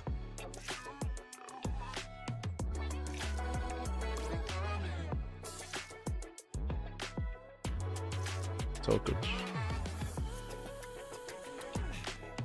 Alright, we're good. Short break. Gonna be going on a short break. When we come back, we'll have the rest of the series. We'll have the rest of the best of 9.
Welcome back, everybody. Thank you for waiting. We continue on with the 2025 EWC StarCraft 2 finals between Serral and Classic. Currently, Serral up with a 2-1 lead. Wow, it has been a very different series than what we were expecting coming in. So far, Classic just kind of keeping on the aggression, altering his timings, making it very hard for Serral to predict or even to scout. I would say this is what we predicted coming into this. That's why I was emphasizing so heavily how the macro play of Classic did not work at all during the group stage. So we're expecting aggression. So far, we've seen nothing but aggression. And where are we dropping? Pylon. Pylon is up next. Another map known for aggression. Another map known for having a shorter rush distance by ground. So we're expecting... I don't want to see another Glavedet build, I'll be honest. But we'll see if Classic has something else. The best Zerg of all time here in what has been probably going to be a very, very long series. Introducing our players here in the bottom right in the red. He is Serral.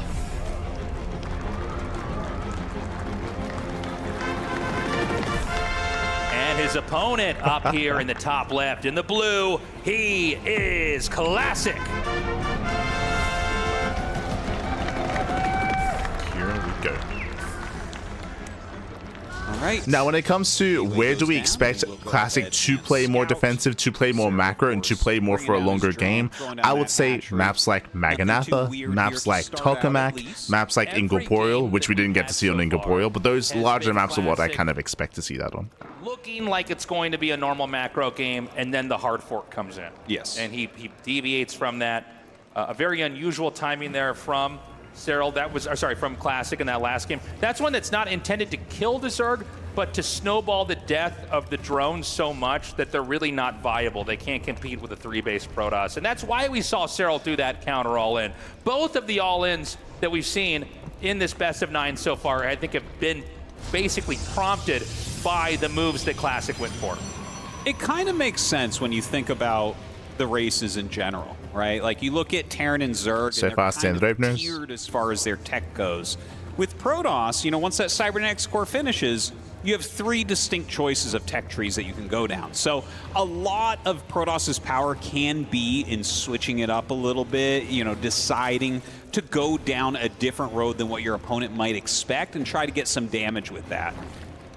But with that being said, I'm looking at it and I'm thinking, is there any chance to see the third route that we really don't see anymore? Do you think Classic might have a robotics build planned for tonight as well? I was thinking about that, actually. Yeah. You know, I mean, we're in some ways a little bit deterministic. Why? In the matchup with Classic that he will go for Stargate. It's going to be a Stargate again, but just to finish the thought, yeah, I think a robo build would not be a bad move here. I mean, you've got so many games, best of 9.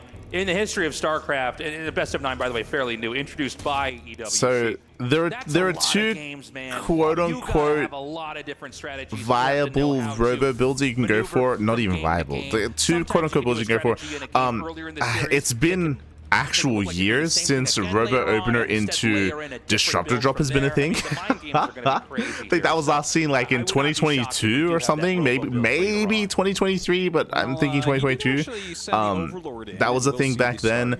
In more recent times, we have seen some robo all-ins going for slow lots. That's it, going for an immortal solo all-in, which we haven't seen from Classic before. So that could be seen at some point, maybe, but that's a very niche build. Very niche. Keep it going how he wants. Incredibly niche. Going for a slow lot immortal all-in. Of course, the Oracle for some harassment and scouting as well.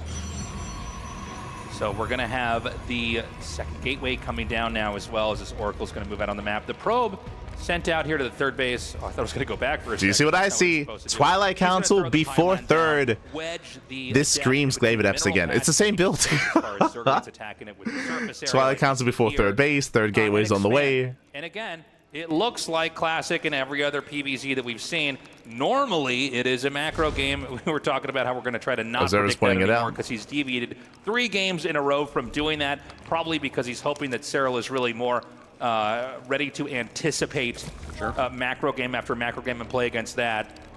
So yeah, we're gonna sit back Evo Chamber. Okay, for the first time, Evo Chamber at a Serral +1 melee is on the way. In the previous game, this is that kind of off timing. This is scary. Now on Hold on. Serral's side, you can see I will lower them a little bit. So this is going to be the same build 2 games in a row, or almost borderline 3 games in a row. Overlord is going to come in for the scout. Meanwhile, Serral went for an Evo Chamber first, which means +1 melee, which means he's skipping roaches. This is scary. He's skipping roaches. He's going to be vulnerable to the Glaive Adepts. Now, he is going for a safety Baneling Nest. It is not impossible to defend against Glaive Adepts with Ling Bane. It is difficult, but it's going to be a tough ask here for Serral. To see exactly what kind of game this is. Now in game 2, when Classic was scouted, he abandoned the tech and tried to do a pretty uncomfortable transition into Stalkers with Blink, and frankly it was a pretty abysmal mid-game where he was swallowed up alive by Serral. This time he is not abandoning the tech. The Adept upgrade is going to finish. Well, he's already put a lot of chrono boosts into it. I think it makes sense. I don't think attacking with it makes sense, though. I think you actually have to sit back. Like I could see him trying to sneak a couple in and get Serral, he's setting up with his Lings. We need Banelings. There we go. 8 Banelings morphing in. The Banelings will be ready in time. Him actually like holding off Ling plus Baneling chasing him. Okay, we've got the Robo starting here 20 Lings in production. The Adepts are going to push in. Now remember, if Serral can surround this, if he can shut this down, he can counterattack as well. Bear that in mind. We don't know if he's going to just go straight for a counterattack yet. It looks like he's going to try to go outside the front, maybe force out some Zerglings and run back home. He's still staying on the outside of the creep. You know, Adepts, they're not that handy the longer the game goes on. It's why when you invest in them, you're going to have a little bit more of a bumpy ride if you don't close out the game. Or at least lead in the mid-game there. He's going to shade a couple over here to the side. It looks like he's going down to what would be the 4th, and in fact, there is a 4th base morphing over here now. Nice I don't know that he has enough damage to deny that. Where are the shield batteries? No battery. Lings go for a counterattack. Oh my god. Adepts there do slow them down momentarily. Yeah, no shield battery. He gets around and kills all the Adepts. But the Lings are more than a match for those Adepts. Yeah. You will have to run his That's a big misstep from Classic. 4th of Serral. Taking quite a late shield battery, Oracle's out of position, Adepts go down. PvZ, they're both going for the spare bases. I think each side thought the other one would turn around and try to defend or recall, something like that. The Adepts are going to back up. Now this hatchery's low. It could be picked off later. I don't know that he can come in and do much more now. He doesn't snipe the Orange Queen, and this expansion is still alive. So both sides taking a decent amount of damage, but nobody's really given up an expansion just yet. Forge on the way, as well as the Templar Archives, so definitely Psystorm going to coming into this, Serral is in a stronger position. He gets away with the Ling Bane. He's now taking up into Hydras, so Ling Bane Hydra Tech out of Serral, and Glaive Adepts on scale. Well, he gets surrounded. Somewhere and then Classic getting called out. Remember, these are +1 melee Lings. So we'll see what he gets done with that Prism. Nice wipeout there of those Adepts on the map. Serral is growing very comfortably. He's expanding over here into the 3 o'clock position. All other bases on this map are a little bit harder for Zerg to obtain, but you know, when Zerg gets on 5 bases, they're very comfortable. We do need to see a 4th base here from Protoss unless they're trying to do a very specific timing attack. Maybe we have that. We have 4 gateways now warping in. All right, he actually flies over these Banelings. As soon as you see those, you have to deal with them. Those Banelings are waiting for speed to finish, most likely, and a roll into the 3rd base. So scouting that was Classic is starting up. He's starting up. I believe he's setting up for a 4th. Oh, okay, there's a Warp Prism out. We have to get some defense up ready for these drops. And so the Lings are going to come out here. This is the first-person perspective right now of Serral, who is aggressively paving the map with creep as this 5th Serral, I base believe, is about still to no finish. infestation bit, just Ling Bane Hydra. All right, this 5th base finishes up. The Prism going to kind of start flying over. He drops out a few Adepts to pick off this Hydralisk. It's the only thing here that can hit air, so kind of makes sense to try to snipe it. But as you can see, this hasn't been very successful so far, and I don't think it's going to be either for Classic. Yeah. It's I want to more see of the a 4th. distraction than anything else. So does Serral. The Lings are going to come up and confirm Gets the onto 4th the base, 4th. so Serral knows exactly what kind of game he's in. It is going to be that macro game. Serral is ramping up to being maxed out here. He's at 173 supply of 190. So as opposed to the game on Incorporeal, I will say that a Classic, he's in a better position than on Incorporeal when it comes to turtling and getting up into a longer, later game. But Serral still has momentum. Serral is still ahead, and Serral's going to be the first to max. We really want to watch the defense here of Protoss. We see cannons coming down here. A lot of this will come down to the Storms. Unlike on Incorporeal, this time there's no Roaches, so Storms are going to be a little bit more impactful against the Ling Bane Hydra. And we got to see if Classic can slowly catch up in supply and the rest of the tech. Well, he's doing some Nice reasonable drop. harassment right here. Drops out the Adepts, gets a few drones. Still his defense coming online back at home. And that's definitely something that's really, it's gonna be go really time. important. Because Hydra Ling Baneling, which is what Serral's going for right now, is very explosive. If you don't have the right composition of Bearing in mind, Serral, he's it's hard saying he's all in. He's on layer tech. He has not teched up any further. Storm, this will just bust you down. Okay, I love the no wall in infestation here. bits. The Banes are going to come No around on lurkers. both sides. The Oh, Archon going to be on the nice outside. aces. Two Immortals, excuse me, tucked in over here. Beautiful Storms to hit those Banelings. He wants a Templar. Yeah, he gets them. continues to throw Oh it my on the god. Storms there. Has to end up making an Archon so that those don't end up falling. More Archons coming down to help as well. Does Classic actually have enough to hold on More Storms are here? coming in. A lot of damage still being dealt by these Hydralists, and that Nexus looks like it might go down. Yeah, it's taking a little bit of damage from the two Stasis Hydralisks on runs the left out. side. They can't quite defend it. The Nexus Oh my goes God. down. Ooh, a big Yeah, he breaks moment him. here for Serral. Killing that fourth Nexus is one of the most crucial things you can do in this matchup. Classic is on the back foot. That's right, Classic sub 100 supply as Serral eyes his next target, the third base. All right, he drops out the Immortal over here, juggling it a little bit, trying to avoid damage. Some great side storm. storms going down for sure. He's got a lot of defensive structures here helping, but very few units at that third. The Hydra's starting to push into the natural. This wall-in won't hold them for long. Yeah, he takes out the pylon over here. The Cybernetic scored the two gateways unpowered. He takes that out. Now the Robo is no more. It can't make any more Immortals. There has been more and more Zerg units coming up here, and it's too much. GG. Serral wins his third game in this best of 9. Man, Classic keeps trying to get that early damage, but Serral's defense, like you catch him once, okay, he's not going to let you do it again, and that's exactly what we saw here. The same build 2 games in a row from Classic. He thought it worked once, maybe it would work again, but I don't think that he should be doing that anymore. Yeah, at the same time, I would say the same attempt to build 3 games in a row. Remember, he tried to go for it on Incorporeal as well, but he was denied that on Incorporeal. So again, I didn't like the idea of seeing it 2 games in a row, but it worked the second time. Didn't like the idea of seeing it 3 games in a row, and yeah, I didn't.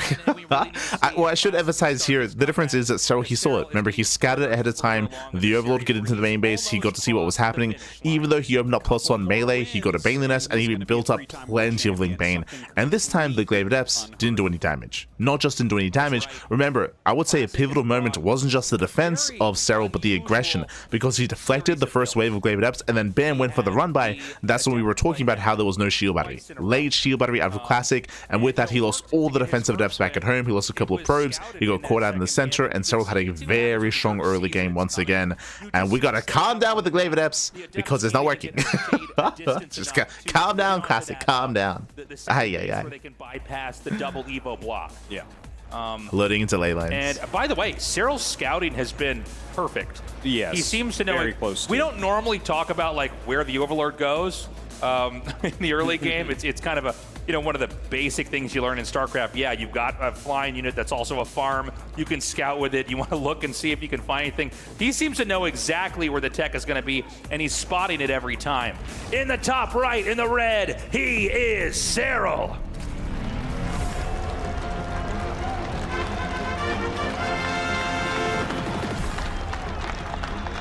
And in the bottom left, in the blue, our Protoss player, he is Classic.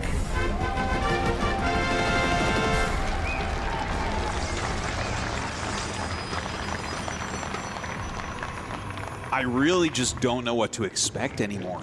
Yeah, well, any world-class player can come into a series and have an unusual series. He's gone of Glaives builds 3 games in a row. Man, what's he gonna do? in a It's series crazy. of It's builds, right? unpredictable. True. I mean, at this point, we shouldn't see Glaives again. Welcome to ley lines. Welcome to ley lines. Ley lines is one of the more standard maps in the map pool. This, I want to say, is a decent map to try to play more standard on and to get into a longer and later game. So if we were to get into a map to play standard on, I said it before, I would expect to see that on Tokamak, maybe Maganatha, maybe ley lines as well. So this would be be a good candidate to go for something more standard, but we'll keep an eye on Classic. We'll see if he goes for, once again, another early Twilight Council. Yeah, you know, I think he's really trying so hard to be unpredictable, and he's definitely been that. We haven't been able to predict what he's doing, but I think Serral is starting to. You were talking before the series started about how, you know, there's so many games, we'll probably see little adjustments from each player as they learn, oh, okay, this is the type of approach you're taking to the series. And we're this is interesting. Shout out to the Observer. I think this is indie. I'm not sure. But that pylon placement is unusual. This could still be Stargate, but usually if it's a Stargate opener, the second pylon is closer to the edge of the map, to the edge of the main base, so to reduce the time it takes for the Oracle to get across the map. For the Stargate, for the pylon to be in between the bases is a little bit suspect. Stargate opener regardless, but I'm curious if this is Stargate into Void Ray. That's very doable.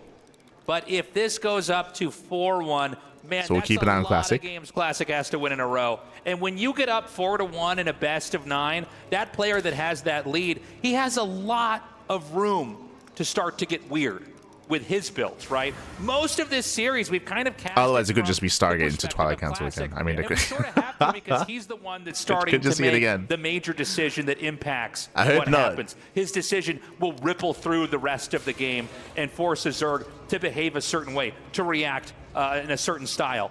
And again, you know, if it goes up to 4-1, that's when Serral can get kind of crazy. Overlord he can moving do in. a weird all in, and if he loses, okay, it's fine. He's still got plenty more games to try stuff. Yeah, and I think Serral, it's likely he'll eventually throw something crazy out there, but his general style is to kind of absorb, to react, to make sure that he's getting as many drones as he can without losing.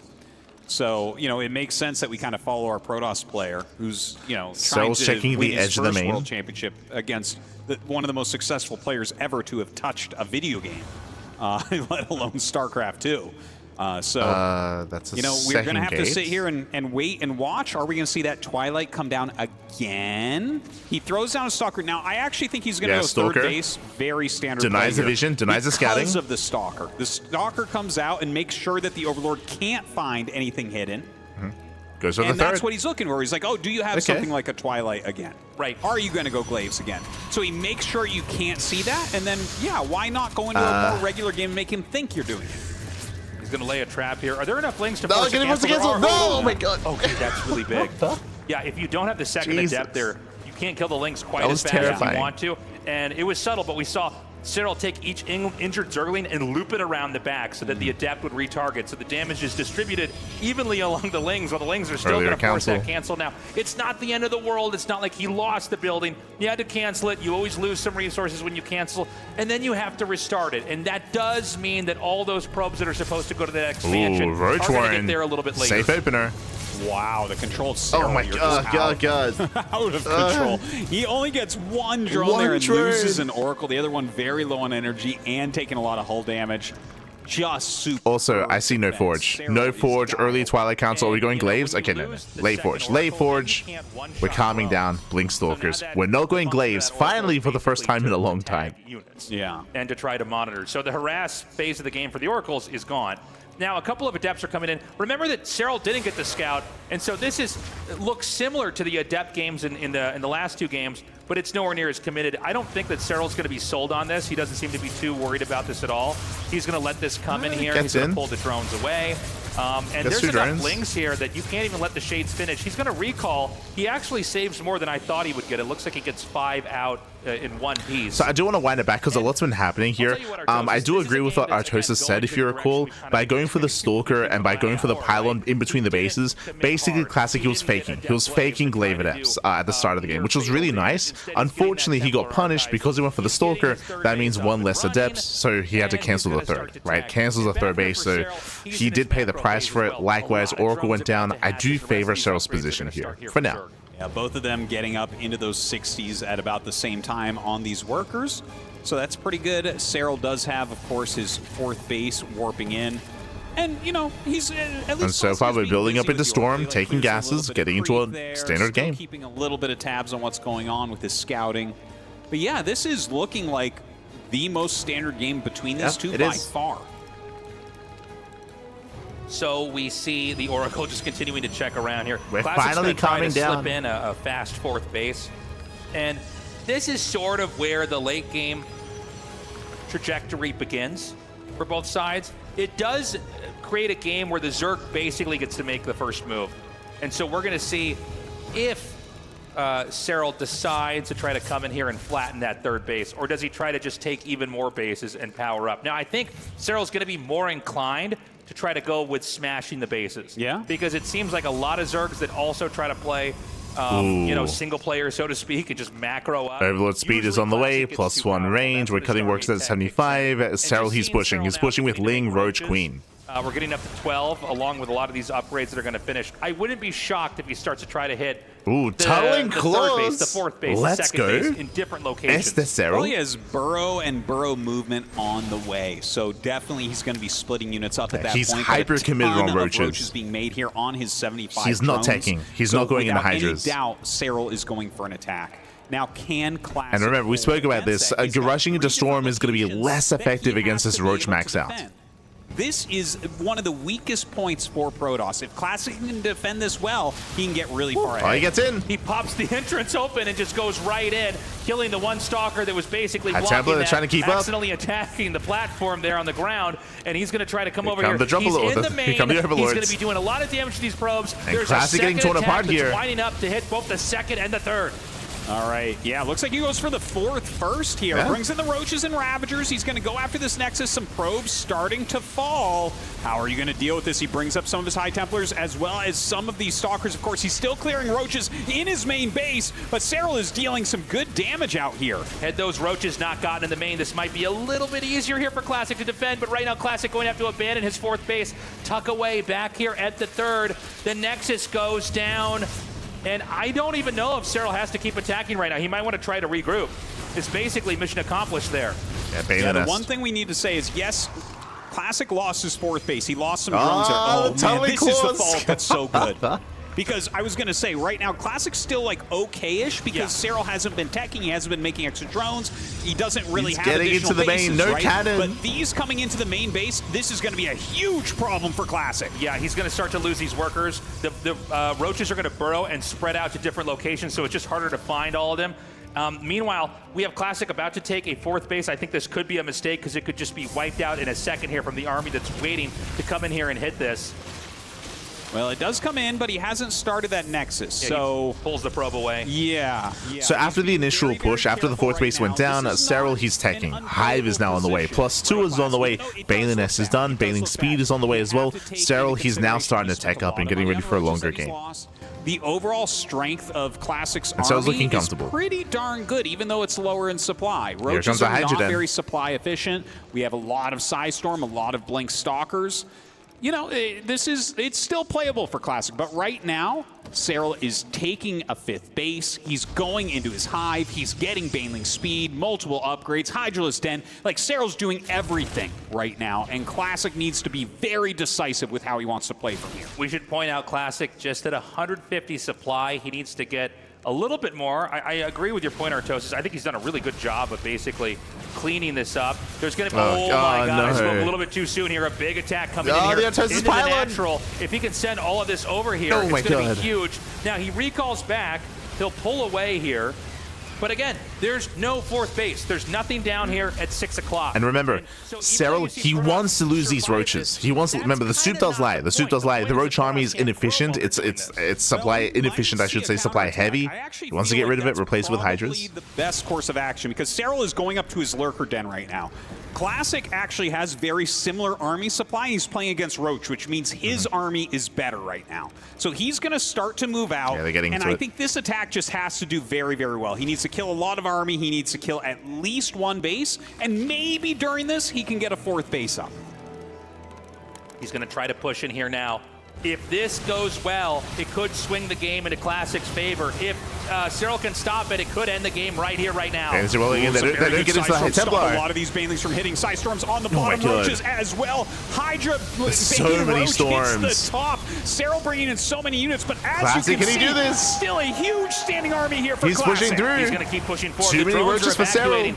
Classic, he has to choose. Does he push further or does he try to take out the base? He's going to do another warping round and try to target down the hatchery. Yeah, and he might have just done it here. I think kill that off. There's going to be There's full lurkers in production. He needs those lurkers to survive. Towards this next base. I'm not sure what that storm He needs was all the about, but lunkers. continues to go forward, going after another Serral base. Still no fourth base up for Classic, so he has to continue to get this damage. He's a little bit all in right now. He's going to keep He's trying to push very all forward. in. The counterattack comes in and Warpins come to defend it. The lurkers have burrowed over here in the main fight. He has to try to storm this. He has to do something to break this. An alternative option would be to blink into the main, and that's exactly what I think he's going to do. He might. There's a lot of Overlords here that he can get as well. Now, a lot of Hydra Bane going up there, so maybe the blink isn't good anymore. Maybe he had a window there, but he's being very careful. He brings his High Templars forward.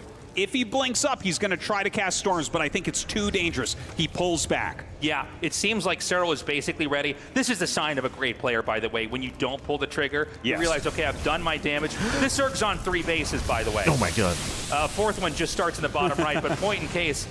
They're fairly even in expansions now. They're fairly even in supply. They're fairly even in workers. Classic has now made this game very doable for himself.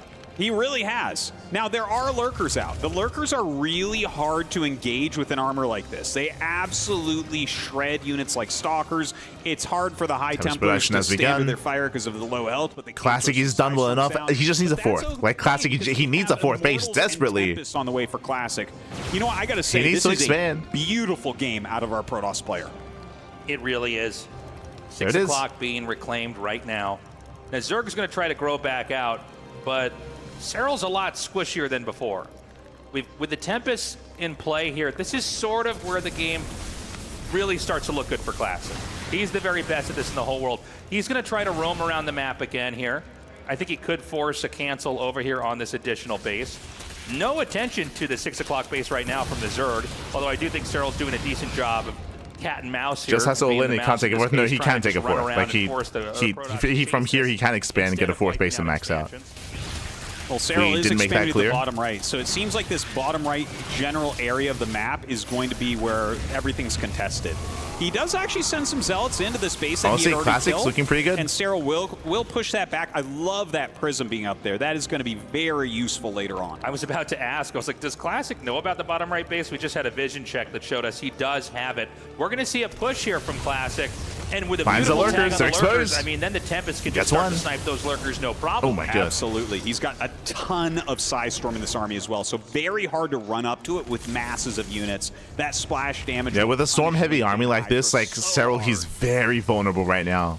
Okay, the Lings are going to come down here. You can see Serral has no creep on the map. And you know what? There's actually not enough can he to get it? save this. Even if he blinks on top of it it's entirely, close. the Nexus goes The down. shield battery! Oh my the god! shield battery is the hero of this game. Saves that Nexus just barely. Very good move there MVP from shield Classic battery. to heal it up. Let's go. But Serral might try again because it's going to be really low. Okay, so right Okay, he's now, going with lurkers. We have Classic just outside of this base.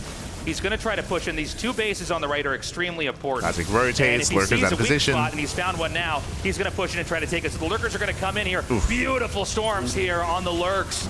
And it doesn't Oh, seem God, like he's going to the storms are brutal. drive the Protoss away.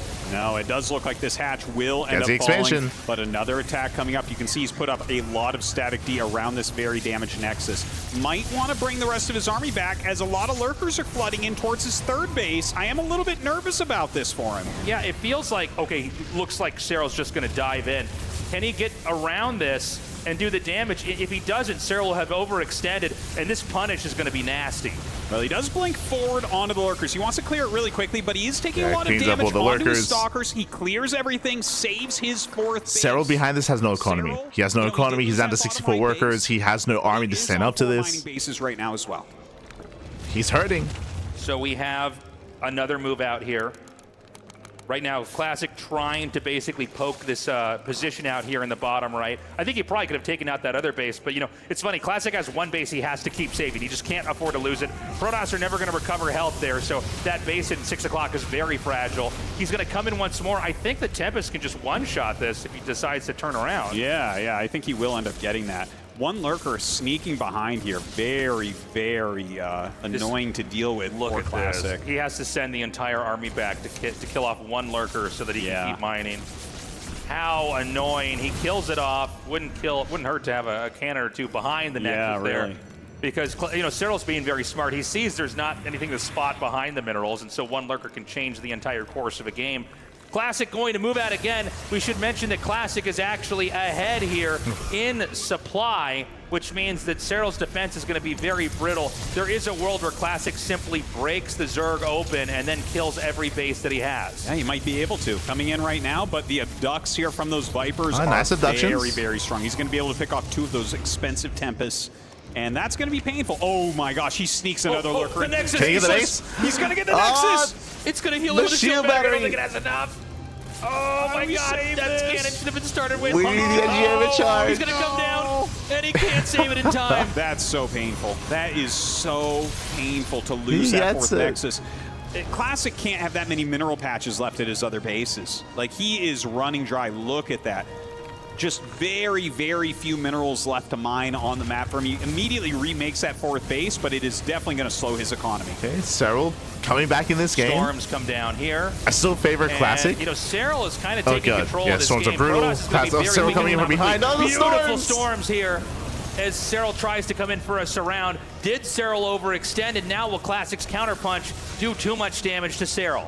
He got a lot of damage down there. A lot of those stalkers are hurt, but here's that warp prism we were talking about before. A little counter warp into that main base. That is going to be very hard for Serral to deal with while Classic is attacking into this expansion. It looks like the hatchery could be poked out here. It's low enough, it's going to go down. Meanwhile, the Zealots did so much damage there in the main. We could have another warping round even again. Classic, instead of going up to 12 o'clock, might even try to push a little bit further over here. Yeah, I'm not even sure if he recognizes that there's a base there at the moment. A few more Lings coming in and utilizing that burrow as well. No detection there, so hard to deal with. These two are just being as annoying as possible to each other. It's a funny game because they both are barely functioning economically. They have massive armies, but like the income isn't great on either side. Nell picks off another lurker there, takes a bit of damage, takes all the shields off a lot of those stalkers. Coming into that, do you think that Classic can be a little bit more assertive? But there we go. Lurkers are going down. There's what, 1, 2 lurkers left. Cannot go through that time warp. Oh my Throws out god. storms on the Hydras and drones together. I don't think that Serral can save this Serral's just base. getting bullied. I don't think there's any way. Just getting bullied back. There's no way this base is going to survive. Can he maybe take out some of these drones? It looks like he actually only gets about 2. Although 12 overall killed, but 2 that were retreating. I like the burrow over here with the Lings. This is definitely going to play a factor later on. Remember that basically Classic only has 6 o'clock. There are some minerals at the other bases, but they're going to be mined out over the next minute or 2 here. What Serral needs to worry about. What's important is that Classic has a better economy right now. He has a better economy. He's able to build up. Knows about yet. It seems like there's a blind Serral is spot hurting. in his scouting. Now he should know. Yeah. He should know when he sees the drones over there. Ooh, the prism gets pulled down. I think that was an all-army hockey there. And hold position lurkers deal a little bit of damage there. Throws down a few storms. He does back up in time. Tempest start to work through these lurkers. As you work through the lurkers, there's nothing blocking. The side storms are coming in, getting on top of those Hydras. Serral's army just 3 so lurkers damaged.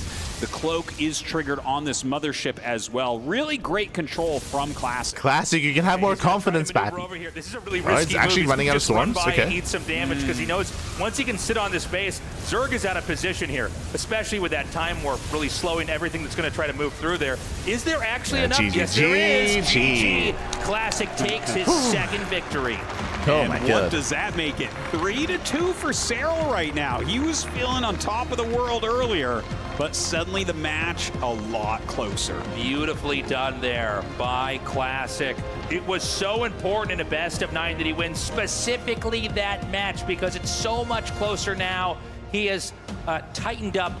When it comes to the game itself, we don't quite get the instant replay, but Serral, he was in a commanding position. Serral, he was in a stronger position. He was able to knock down the 4th base, get into mineral lines, kill workers. If you remember, they themselves, the caches themselves were also exclaiming how far ahead he was. He was taking into high, he was getting a 5th expansion, getting into bailing speed. He was maxed out, but as we pointed out, he was maxed with a subpar army. The soup does lie. He was at 200 supply, but he had an inefficient supply with Mass Roach, and he was stuck on Mass Roach. Ideally, in that position, you want to throw them away. You want to throw away the roaches, and as you throw away the roaches, you replace it with Ling, Bane, Hydra, Lurker. But he was stuck with Mass Roach. He was forced into a fight with a maxed out army. He couldn't rebuild. He couldn't make any lurkers.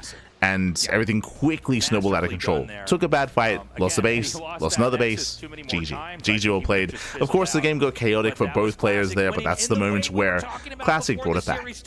That's how Classic beats every Zerg in the world. Is he just Torches? Oh, that's survives crazy. into the late game? He's got the Tempest. He's got the Mothership. We're loading into Torches. Defense against counterattacks is too good. His pushes are too strong, and he plays that positional chess game in the middle of the map so well. So well. In the top right, in the red, he is Serral.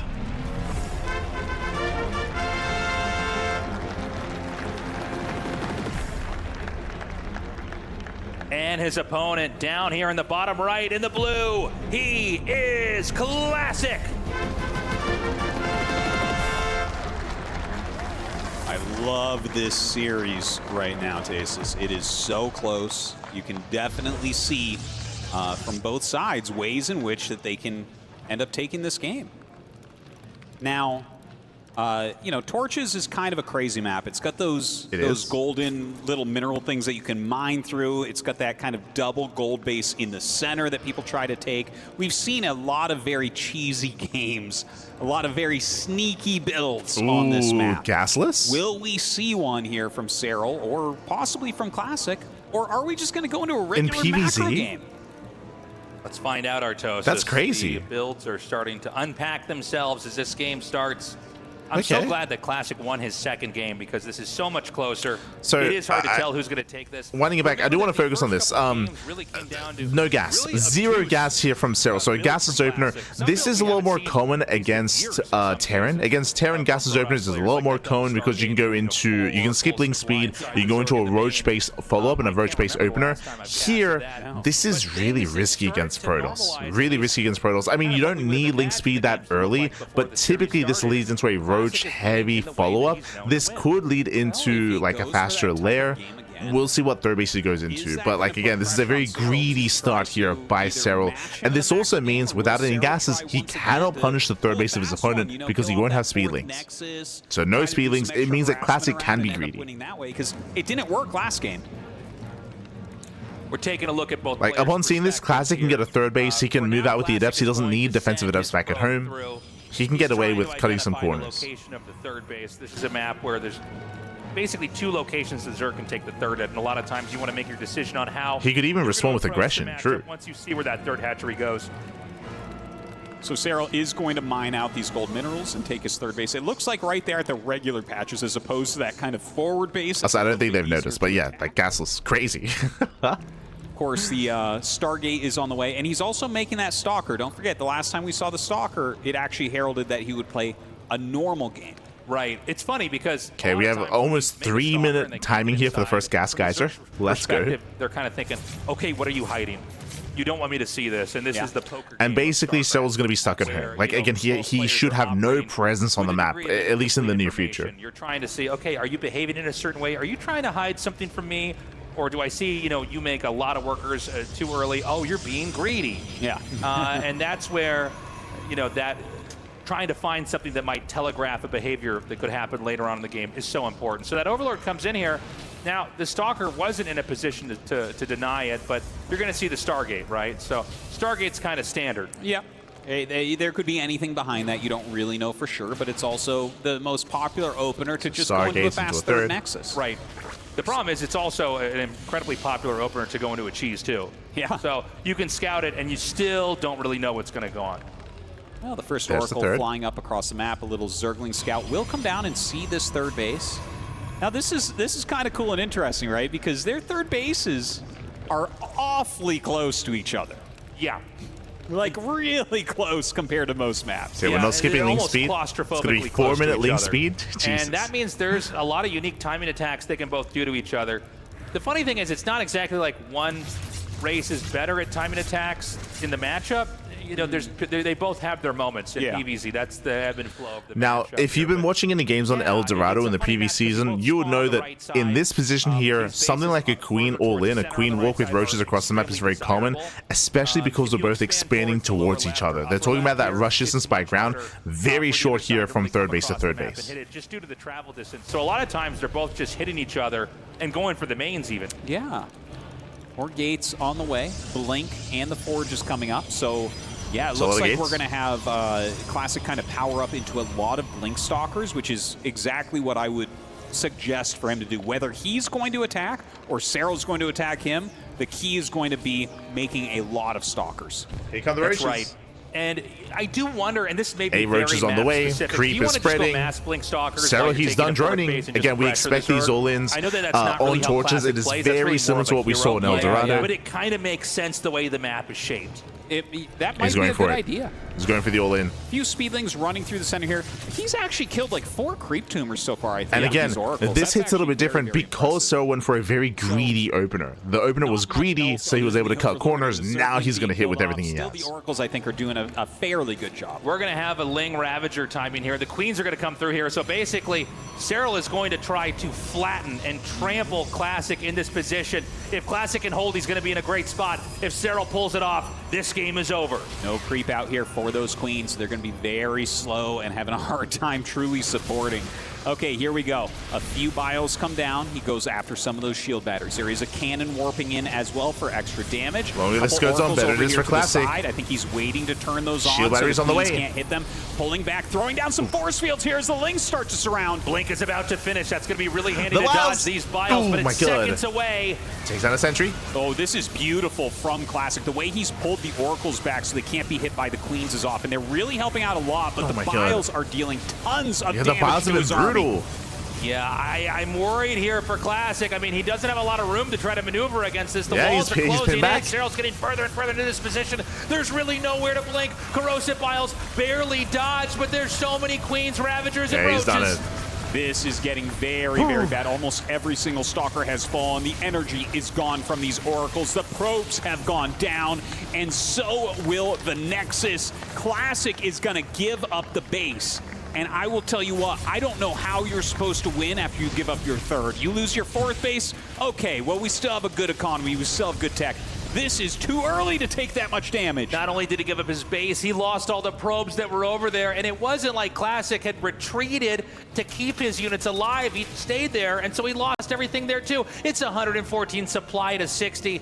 Serral taking a fourth as Classic has been... Yeah, and now Serral's taking. Now we have a layer on the way. +1 range, gases, roach speed. Now Serral can take up, can macro from here. We're going to see what his idea is. It seems to me that he's just going to make a lot of Blink Stalkers. Which is similar to what happened last game, when Classic just went for the all-in. He went for a 3-base all-in and caught Serral with his pants down while he was taking. He can pull it off this time around as well.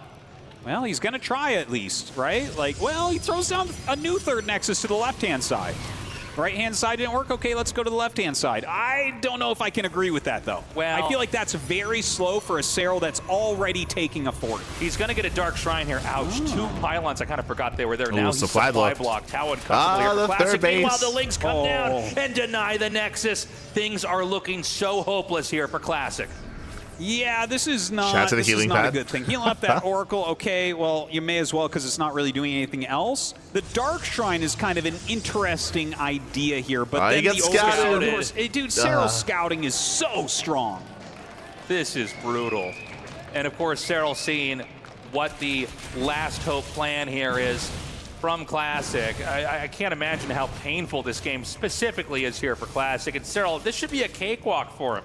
Should be very easy. He's going to take this gold base up here. He's actually, not saturating the top left base with drones. So he has expansions, but he's basically using them to produce an army. He's probably thinking, I can just kill his third again and then go back to drone up. Why would I make this game more complicated than it has to be? I tell you, I think he has to go Disruptor here. I don't know what else he could do. Like, he needs some luck on his side. He could try to make Immortals, but I think he gets overpowered if he goes for Immortals. Like, how do you keep up with Serral's supply? He'll power through the Immortals. It doesn't matter.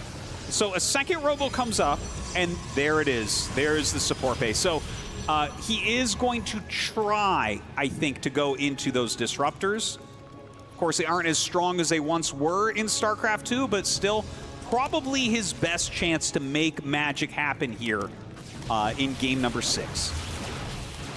Yeah, he's going to come out here. I don't know what the story is with these drones coming up here. It looks like that was. I think he wanted to mine through so he could attack. Oh, yeah, you're probably right. He wanted to hit both of those sides over there. Wouldn't even mind seeing, like, I don't know, a Nidus or a something else, a drop or something. I mean, right now, Classic's Classic's below 100 supply, and Serral's about to max out. I mean, for some perspective here, with literally no place on the map that he can call for a third base. Yeah. If he steps out of his base, he will be killed. That's right. That's why he's hiding behind mineral patches and buildings. But you know what? Once you get like 6 disruptors, I could see him taking a battle. The problem is Hive is on the way. And, you know, once upon a time, there was like a metagame that we had in this matchup where you'd go lots of disruptors against this type of thing. So the problem here, I mean, it's kind of a foregone conclusion. Classic just can't expand. He can't expand. He can't get a third base. If he ever tries to expand, he's going to be shut down. They spoke about like disruptors being one of the only ways. Disruptors are a comeback tool and a comeback mechanic here for Protoss. So DTs, disruptors, Zealot run-bys, Zealot drops across the map. These are ways where you can kind of punch up, and you could be down in supply and still win a fight. But the problem here is that Serral, he should just tech. He should just take up into Vipers, into whatever he so wants, whatever so chooses. He's free to do what he wants at this point. So he's actually going to push them back with his oracles. That's a really smart idea. Queen comes up to try to slow that down a little bit, but not a lot of anti-air in the region. Does Classic come out? Well, I mean, he pushed everything back. Yeah, the issue is there he is. There he is. Okay, this is it, Tasteless. This is where Classic shows us what he's made of. Okay, he needs to have perfect disruptor shots. He's got 4 disruptors in the back. He's going to move out now. The disruptor shots are going to come out. And not exactly that good. The Link Surround is going to come in here. And I just don't know if there's any way that Classic can keep his army alive. GG! Serral takes another victory. Serral now on match point. Una más, papi. Una Very más. tough series so far. One here more game for is all he Classic. needs. Serral leading 4-2. Classic must win out from here. He cannot lose any more games, and what a painful loss that was. The game before that was a nail-biter. It wasn't clear who was going to take it until the last minute. This one, we kind of just sat and watched him slowly perish. You know, he finally had the tech to come out here. Again, when it came to the build of choice, as we did point out, it was a gaseous opener into Links, into later Link Speed, into later Roach production. It was a very greedy start into the all-in, an all-in that we have seen in the past on maps like El Dorado. Very similar to what we've seen in the past. But the players are asking for a break. Again, match point. They need a moment. Nothing else he could do from there. They need a moment. A short break. When we come back, the 2025 Understandable. EWC StarCraft 2 Finals continues on. What can Classic do? Looking at the maps here, so it's going to be... Just double checking as we go on a break. Up next, Magnatha. Largest map of the map pool. We have Magnatha and Tokamak up next. If we wanted to go into longer macro games, that's where that could be. But we'll get there. For now, we're going to be going on a short break. We'll see you soon in a couple of minutes here with the remainder of the grand finals of the EWC Esports World Cup 2025. See you soon. See you soon.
We are back and ready to continue on with this best of 9 between Serral and Classic. So far, Serral steadily in the lead. He has been playing magnificently as expected. Classic has taken a couple of games, an off timing and a great defensive game with very strong counterattacks. That's how he won so far. What does he do now for the rest of the series? Because it is match point. He must win 3 in a row if he wants to be the new world champion. Which means he has to play perfect games over and over and over, and it just seems like the way the Classic wins is to get to the late game, but what if Serral never lets him get there? That's a good question, but if Serral isn't letting him get to the late game, that opens up the opportunity for Classic to play his great defensive style and get to the late game regardless. We're going to be going into this match momentarily. So far the series has been more so Classic being the aggressor and Classic being a little bit more cheeky when it comes to his play. What I will say though, which is important, is that up next, what are our 2 maps? Maganatha and Tokamak. 2 of the larger, if not largest, maps in the map pool, known for longer, later macro games. This would be ideal for Classic if he were to take a step back. Take a step back, try to be more the defender here and take a different approach and try to get into the late game. These would be the maps for it, but we'll see because as I mentioned, Serral, he's also willing to be aggressive to stop that from happening. Let's go. Let us go. As we're jumping into game number to deciding 5. who is going to be the Esports World Cup champion. Sorry, 7. Between game number 7. Serral and Crazy. Classic. Again, Serral, if he wins one more, he's going to take it. Classic has a hard road up ahead, but it is possible. Introducing our players in the top left. In the red, he is Serral.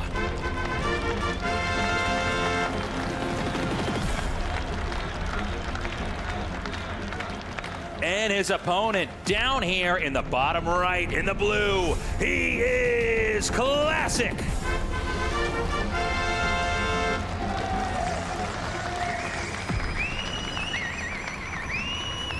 Ooh, I'm very excited to see what Classic is going to choose to do. You know, whatever he does, all of his eggs are in that basket. Right. There's no taking anything back at this point. There's no more experimentation. He must play what he thinks will win each individual game. Might get some extra We should point out as well, there's been 2 perfect Overlord scouts that identified what kind of game was going to happen pool, here. standard opener, no crazy gases opener this time. Yes. He had a very, very easy game. And so, you know, the Overlord scouting being so spot on, can Classic even pull, you know, a curveball off here? Can he really have a surprise opening? It feels like it's been pretty rough. He had one where he basically forced his way through the Evo wall with the Adepts, and then he did a magnificent job killing drones. But Serral's scouting's been very good. I mean, he's really the quintessential god of Zerg in that he is able to survey, to identify, even if it's only off of a couple of hints, or movement patterns by the units. He sees what's coming. And then so this is very similar to the game that we had on ley lines. Once again, the pylon is thrown down further back behind the main. Now, if you remember, on ley lines, this was a fake out and designed to try to fake out his opponent, try to make it look like he was going for something aggressive when he wasn't. If you remember, he went Adept and Stalker, and he acted like he was hiding something when he wasn't. Here we have the Stargate further behind this. We'll see if he goes Adept into Stalker again, if he tries to hide his tech. We've got the scouting probe checking to see if they can find the third base. It's going to be the Stargate, a familiar tech so far. I guess in general in PvZ, but certainly double adept. So with Classic, by the way, a so real double chance adept, we don't have no any Stalker. of that Robotech Artosis. We've got to see, you know, once the Stargate finishes, the next couple of tech buildings are going to be laid out, and then we can basically identify what standard play out of Serral so far. Yeah. Well, with that Stargate coming up, I do expect to see the Oracle very quickly. It'd be quite a shock, quite a surprise to see a Phoenix or a Void Ray started. Okay. There's the Oracle first. This Adept still just kind of scouting around a little bit. It's not going to be able to pick up any damage as of yet. Just taking a tiny little bit of damage beyond the shields. And from here, like, you know, the standard play would be another Nexus coming up pretty soon. Yeah. I mean, that's what I think we're all expecting is the Nexus. Remember that a lot of these games, Serral's been really good at sending an unusually large amount of Lings out and denying that. And I think part of that's because he knows that when the second Oracle's out, Classic tends to... nice movement here with the Adepts. Gets into the mineral line, does 9 mining, no major kills. For a little bit of harassment. Oh, going back in. Shade those in. Oh, and gets he's one. Go for another worker. All right. And I think that's going to be all he can really get. Wait, one more maybe. Ooh, oh my god. Nice. Very clutch. Very good save there from Serral. Oh no. But in comes the Oracle now. So a little bit more drone damage, but a lot of damage onto that Oracle as well. Yeah, the damage from the Oracle... You know, Third Nexus before tech. So far, standard build here by Classic. Let's go.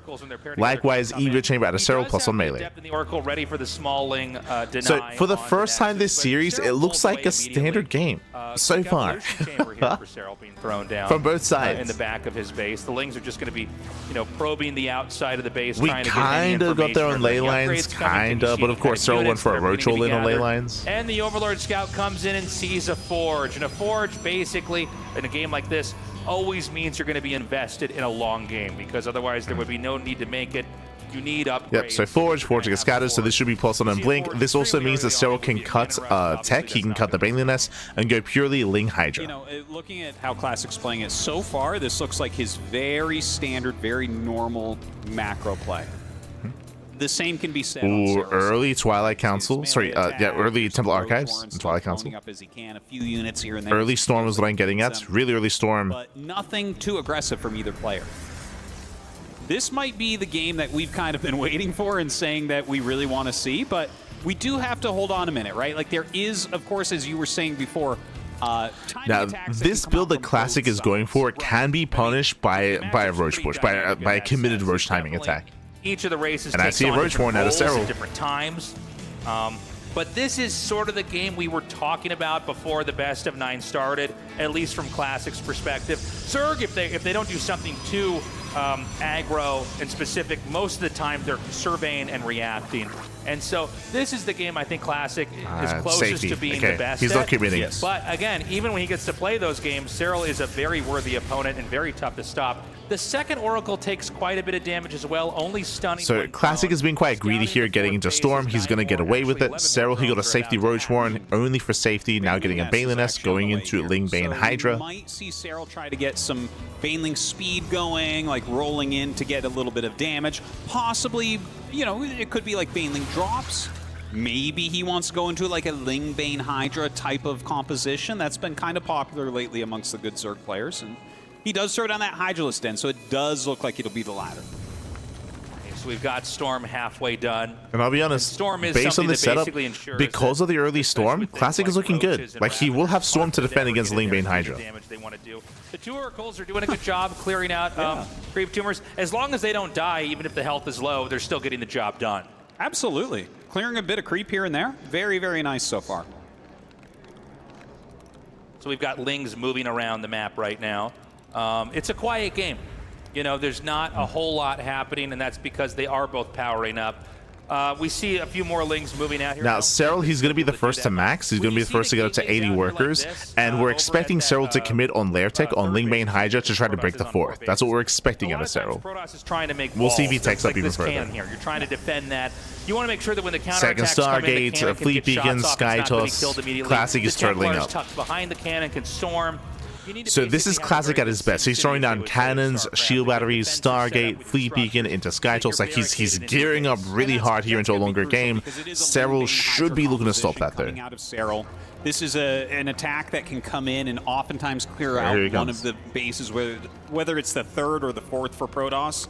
Looking at how Classic's playing it, he is getting his Stargates going. Here come the Double Lords. Adding in his charge upgrade. He's got the Robo now. So again, as a reminder, this is hyper committed play here from Serral on Lair Tech. It's all on Lair Tech. And no it's lurkers. so important that you defend properly here as the Protoss. I mean, if you can defend this, if you can keep your bases alive, by the way, Serral, he should be the first to max. Serral's the master at hitting a ton of locations at once. Yeah. We've seen this before. So he's going to have 4 drop overlords total. And it's going to be about Classic trying to defend here, parry the next attack, ensure the main is safe, and try to keep all of that critical infrastructure. He does miss the Double Lords.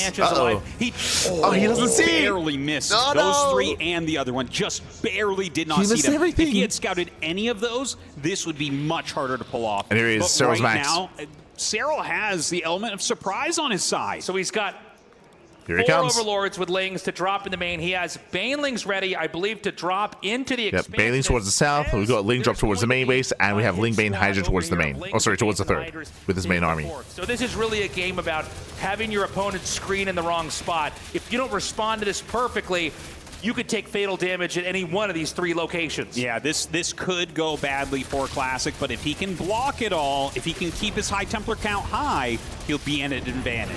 Remember, there's a huge gas dump here on these Banelings. He's going to storm some of these. That's going to be a big deny. That's a lot less damage, but still a lot more Bane's going to try to come in now. Drops are coming in. Great defense so far, but now the Ling's being dropped. You can see in the picture-in-picture in the main base, a lot being dropped in there. Bane's Makes a couple getting in. Archons. Oh my the god. Banelings do roll through, and they're going to kill a few probes here.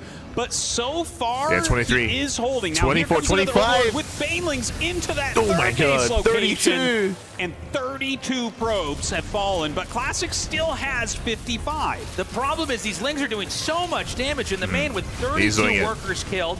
And remember that 4th base Nexus, getting close. It's very much softened. It's a very bruised Nexus. So another attack in there could end up wiping it out. Yeah, and he is coming back for another attack. He wants the base. Ling Hydra just going to go up and target it gets down. it. Bad news here for Classic as he loses his 4th base. And he doesn't overextend. Serral decides to pull back. And that, between those two, oh my god, he's going to wind up and do another one here as well. He's not stopping. So he's going to macro up. Serral nearly maxed out. Classic's ready to defend this. But Serral's going to rotate towards the 4th. Now, we talked about the barricaded position. He's got it. Okay. He's ready for this. Moves. Is he watching? He's going to unload, and Classic wasn't Gets 2 targeting. Double Lords. Okay, yeah, he kills a couple of them, but a lot of those get out now. But he gets in. Yeah, he's just pulling Classic apart. He's going to kill even more my god. 12 probes fall, and the 3rd Nexus, he wants the Nexus likely to go down now as well. He gets and with this Nexus falling, it's hard to imagine that there's any way that Classic can survive, and Serral, being careful, backs up. He's not going to overextend once more.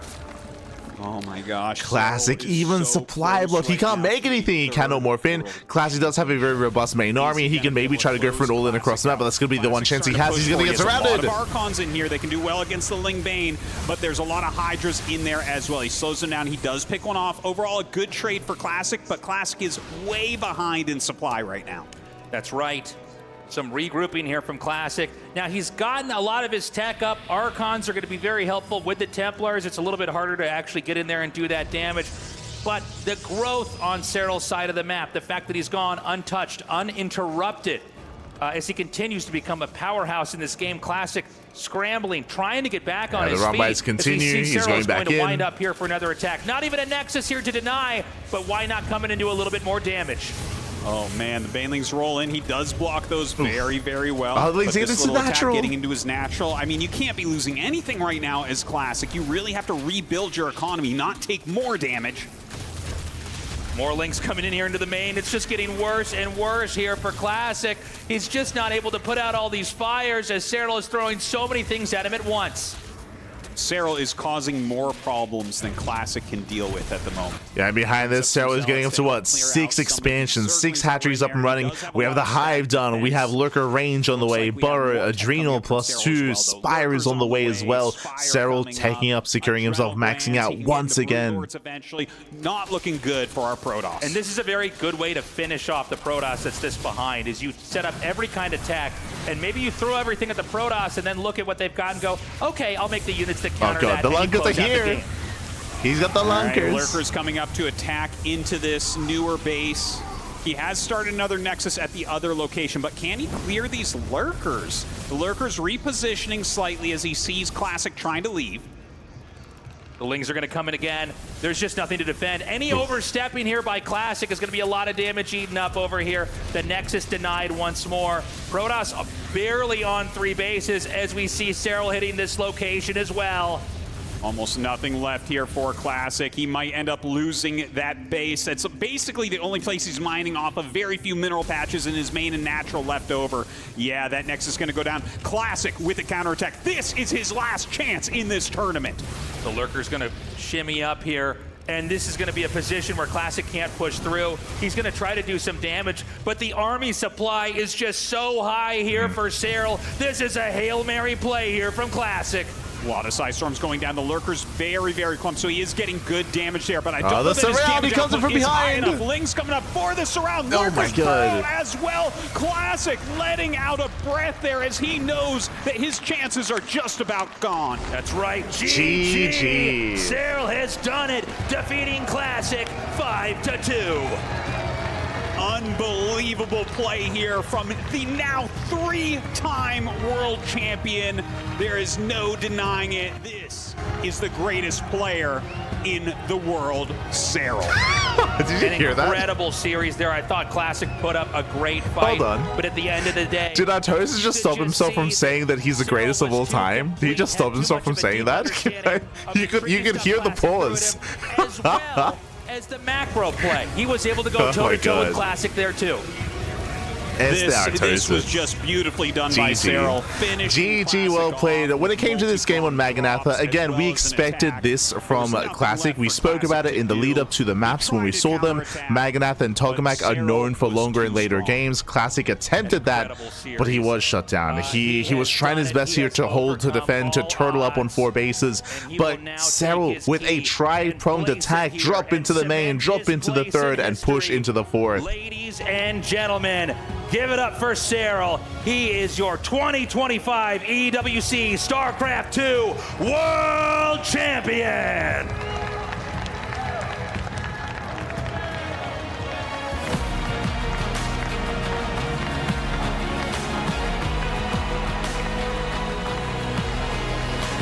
Drop all the frames, all the artifacts.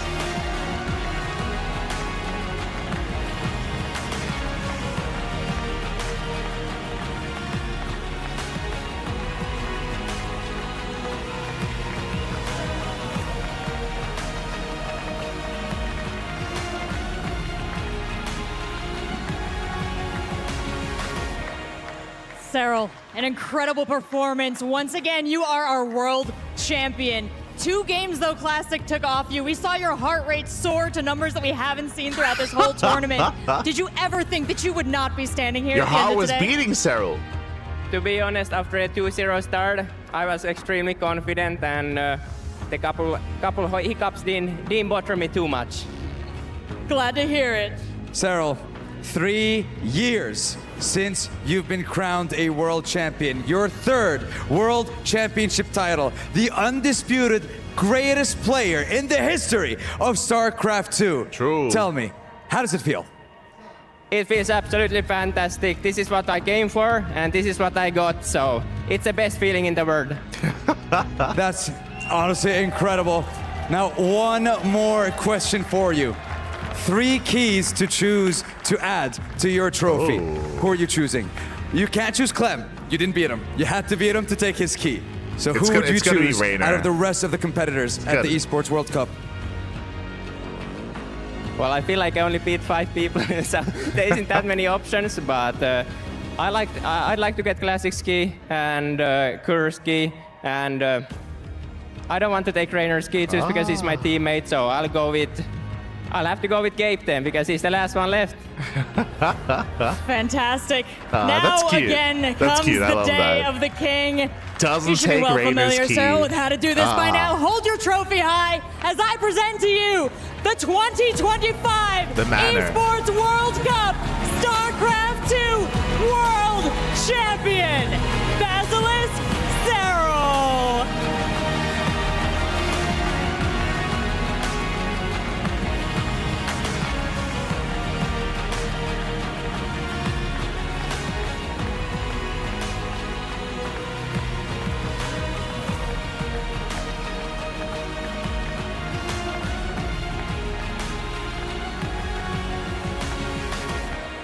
4 days ago, that man said to me, it's time for the return of the true world champion. And he has not only claimed 1, he has not only claimed 2, he has now claimed 3 world championships in StarCraft 2. Was it a foregone conclusion in our best of 9 grand finals here as Classic did fight back? Classic did try tricks. Classic did try everything he could to deal with Serral, but it was not enough. The greatest of all time is now a 3-time world champion. His legacy just continues to grow, Kalaris. And I'm not talking about SC2 legacy, because that was already as big as it is. True. We're talking as an esports player overall. in what the world. this man is doing is Yes, just like, absolutely unbelievable. You could hear it. BlizzCon champ, a 2-time Katowice Unironically, champ, he stopped and himself now from also saying an it. Esports World Cup champion. He had to dig deep. He had to play incredibly well against the guy that took him down not even 2 months ago, but Serral is just so incredibly complete. There is nothing the man cannot do. He's good with the links, he's good with the roaches, he's good with the hydras, fantastic with the spellcasters, lurkers, link drops, multitasking. We've seen it all, the whole Yeah, Zerg GG, well played. Again, I was really excited about this series just because we were curious to see how Classic would develop, how he would adjust after the first series, after the first match in the group stage, and we got what we were expecting, which is a much more aggressive Classic. And he found some success. He did find some success here. We only got 1 attempt at macro game, which was here on Maganatha. That was here. We got into Tempest. We got into like quote unquote a late game composition. But here on Leylines, we got there in a shaky way. By no means was Leylines like a standard game. By no means it wasn't like a standard back and forth late game. We tried to get there on Maganatha, but we didn't quite get there in the end. We avoided any kind of late, 45-hour-long games. That did not happen here. Not in the final series, not in the final set. I would say that is surprising. I was expecting to see that at least once, and we tried to get there, but Serral made sure that didn't happen. Serral, he was aggressive, he was assertive, he was greedy when he needs to be, he knew when to drone, when to cut workers, what he could get away with, what he couldn't get away with for the most part. GG, well played. Very impressive performance here by Serral. I stand by what I said earlier when we started today's broadcast. I do think the biggest threat to Serral today was going to be Solar, but Solar didn't make it to face off against Serral. Solar got knocked out by Classic in the semis, so Serral, he just blazed through Cure, blazed through Classic as well. GG. By the way, to kind of like rinse off that little last year grand final. Maps It was obviously of a four. painful one on the biggest stage. Undoubtedly the I GOAT. mean, that is a way to set the record there. straight. We can sing his praise all day, and he Let's deserves go. it. There's no disputing it. The greatest of all time. Yeah. It's undisputed. 3-time world Undisputed. champion. If there were any doubts from anybody out there now. Oh, did Artosis just cut the stream? He's like, undisputed, if there's any doubts, and then bam, Artosis, he cuts all the cables. What just happened? Oh, no. Oh, wait, no. Oh, no. Those are gone. Absolutely. There's been a bit of Come back to discourse us. around this, to say the least. Earlier on, maybe it was a little too preemptive, but then year after year, Serral continued Artosis, proving he's coping so out many there, Pap. people He's coping. wrong. Every time you thought that he Leave would the stream start to alone. fail, that maybe he would start to falter, he wouldn't come in as consistently as previously. We don't see him in these online tournaments. What does he really look like? Every year he has come back to deliver, and it's just something that we will maybe never see again. This might be the only person who can do this in such a tough history game as StarCraft. Agreed. I mean, as Roddy said, it feels like we can't say enough, but we've also said so much already. already. Well, it shows the measure of the mountain that was needing to be climbed for a Classic, right? When he comes in and he's trying some little tricks here and there, right, to start things off. Some things to try and subvert maybe Serral's expectations about what may happen in a very grueling, long potential best of 9. It was a fun best of 9. I mean, starting off game 1 with the double Stargate, multiple Oracles after a Void Race. Like, okay, that's a little bit crazy, but I like it because we did say Classic, as good as you are in late game, you can't just aim for the late game each and every single game. You're going to have to switch it up. You're going to have to keep Serral in the dark, and he absolutely tried that. And he had his moments in this grand final, right? The way that those adepts were bouncing all over the shop, killing over 21 drones. And what I love the most is that he didn't make the mistake that a lot of Protoss players make in that game on Ultra Love. You deal so much damage, and then they're like, okay, cool, so now we macro and I'm ahead, right? And they have like no units at home. Like, no, just build an extra Oracle. You've got the money, use that Stargate. He got stasis traps down. He got cannons and batteries. That was a fantastic hold. Not an easy one, but Classic also looked really good and had a lot of great moments, but what on earth do you do against the Finnish Phenom? I mean, Serral's, he does it again, James. He does it again. Here's the prize pool. And congratulations, Serral walks away with $200,000 as well as the World Championship title as we take a look at the list of players that were littered by the wayside here and on his road to victory, on his road to the championship. We have Classic walking away. Live for EWC caster next time. Nah. He also bags himself 700 points here for Virtus Pro. If we didn't get called upon to be a part of the B stream this year, I don't think we'll be called upon next time. Unfortunately, it's okay. It's okay. We're fine. Just chilling here on the CranKy Ducklings. It's okay. It's okay. For points, only one player can earn the points, Roddy, in the club championships here in the 1v1s. That is correct. I mean, we are active in chess. We have a German not going to EWC won't stop us from casting more StarCraft than anyone else out there. More StarCraft than any of these other guys. Speaking of, we're going to be casting again tomorrow, of course. We have FEL over the weekend. True. We'll get there. So something that Serral and Basilisk can be very proud of. Meanwhile, here's the club championships as it does stand. So this has a bit of bearing on those standings. As you could see there, Virtus Pro with 1,500 points. Here's EG. It moves them up a little bit, so they can be proud of what Classic has done here for sure. Yeah, absolutely. And I think that, to focus in on Classic, we're talking a lot about Serral and how great he is, and we can't say enough, and he just continues to push the boundaries of what we expect from our players. Classic has pushed the boundaries of what we expect from the Protoss players. He absolutely deserves that title for this tournament, even though he did not win it. Everyone thought he was looking like the best. He looked like he really could play Protoss the absolute best, and I still think he proved it to a certain degree. It's just that Serral is the machine. But overall, this tournament has been pushing what we expect from every single race in StarCraft 2, and that's really awesome. Serral on his way to claim his 3 keys. He's gonna get his keys to imbue in resin below the trophy that he has claimed. But I agree. Like I hope this doesn't overshadow the results and the performance of Classic, because hey, remember what did Classic do? Classic, he 3-0'd Clem, right? He 3-0'd Clem. He dominated Solar as well in the semifinals, 4-1. Like Classic had a really strong showing here, making it to the grand finals. Sure, it went down to Serral, but it's Serral. Like what can you do, man? What can you do? There are only a select few players that can really threaten Serral. In my mind, who can? I would say Raynor, as we saw. I mean, honestly, there's a world where Raynor is in the finals instead of Serral. Like Raynor, God, I'm still thinking about that game. I'm still thinking about ley lines. I'm still thinking about the ace match here between Serral and Raynor. Crush key in the trophy. Perhaps. That is a good point, actually. Yes, being teammates, being so close. That was. I mean, Serral has looked fantastic throughout the entire event, James, and we're going to sing his praise getting at it. Players like Raynor, Solar, Clem as well, like those are the hero, like those are the players that in my mind could threaten Serral. And Raynor, he went to the ace match against Serral, but all the others that I mentioned, they did not get to face Serral. They didn't make it that far, did not face off against him. That could have been, as you saw there in the bracket as well, that could have changed history, basically. And honestly, another heartbreaker for Raynor, right? Because he lost to the eventual champion, the guy who was once again just like a little bit more perfect, basically. I appreciate that they're talking about Raynor. Different bracket or just that one last game, and I think Raynor's the champion.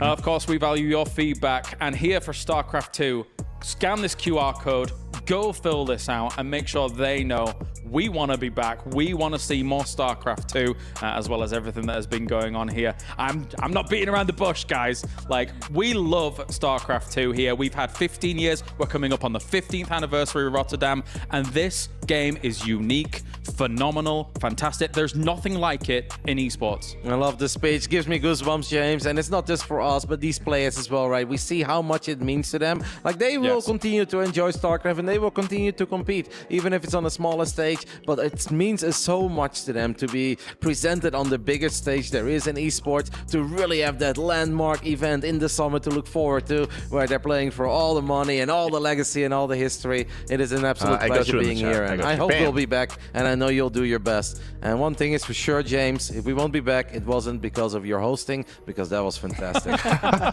Oh, you. It's beautiful. No, I've had an amazing time, ZG, and I'm looking at how things have played out. If you're in the chat, I just gave a link to the feedback to the survey, both on Twitch chat and the YouTube chat. Link is available. All of the effort that our pro gamers have put into showing a spectacular showing. Everyone is so hungry to become the world champion, and it's understandably so when you see the quality of the games. Yeah, every so often there's always this this wonderment, you know, like, does StarCraft settle? You know, is it just going to do the same thing in the next tournament? And that was definitely a question coming in to EWC. But like any big, large, amazing premier tournament before it, we think we know what's going to happen, and the pro gamers have something up their sleeve. Yeah. The environment changes how we expect things to go down, and it creates some very fun, amazing games. And I'm just happy that we get to see StarCraft 2 continue pushing forward.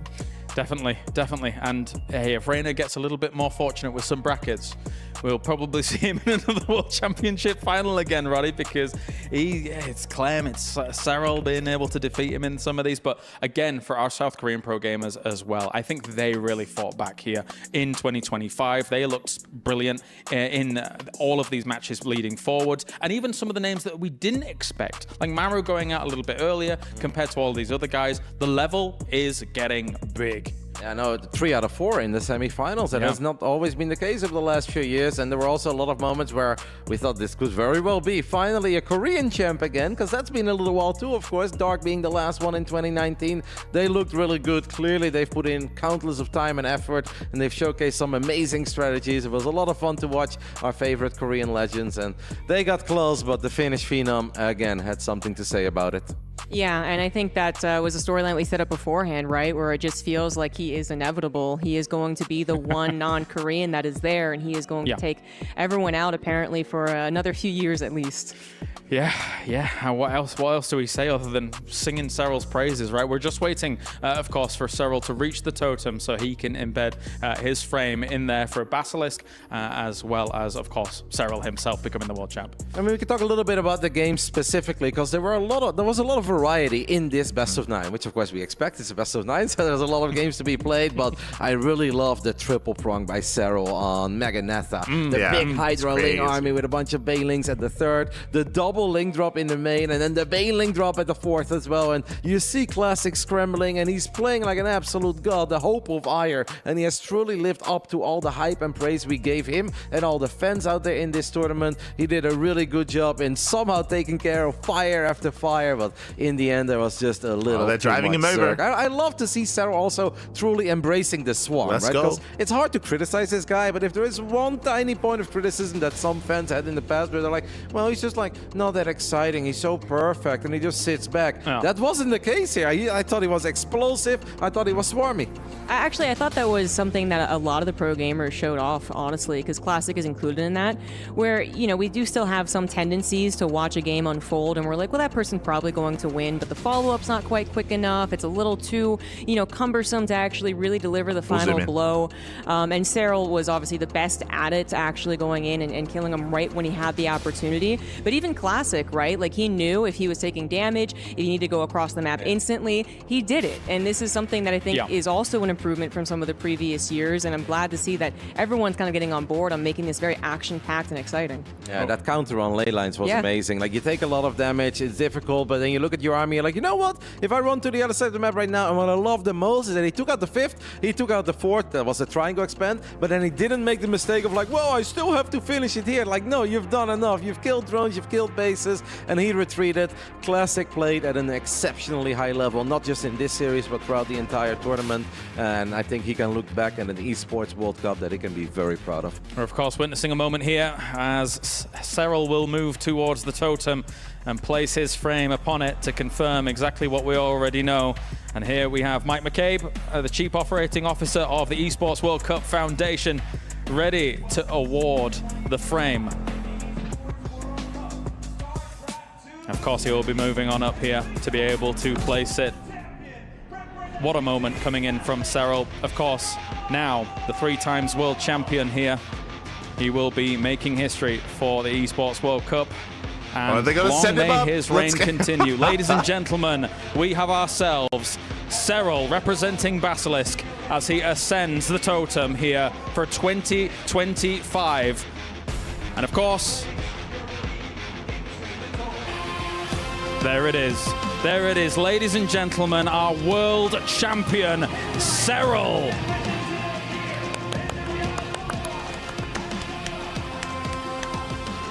Let's go. Amazing stuff coming in. Spectacular scenes. Well done, Serral. Congratulations to him, Rotterdam. I'm sure you've got to be happy about this one. I'm very happy for him. I mean, True, he's he's a had such a Basilisk beautiful boy. career. We said it before. Once every 4 years, apparently. So perhaps if we make it to 2030, James, or 2018, 2022, 2026, everyone better be afraid of Yona in 2030 because he's going to hit different. But no, this is beautiful. And I got to say, I really love the scenery here, man. This is all so incredibly cool. Like the EWC branding overall as a tournament series is on point. This is incredibly awesome to watch. The question is, who isn't afraid of Jonas Atala, 2025 Esports World Cup StarCraft 2 champion, Serral?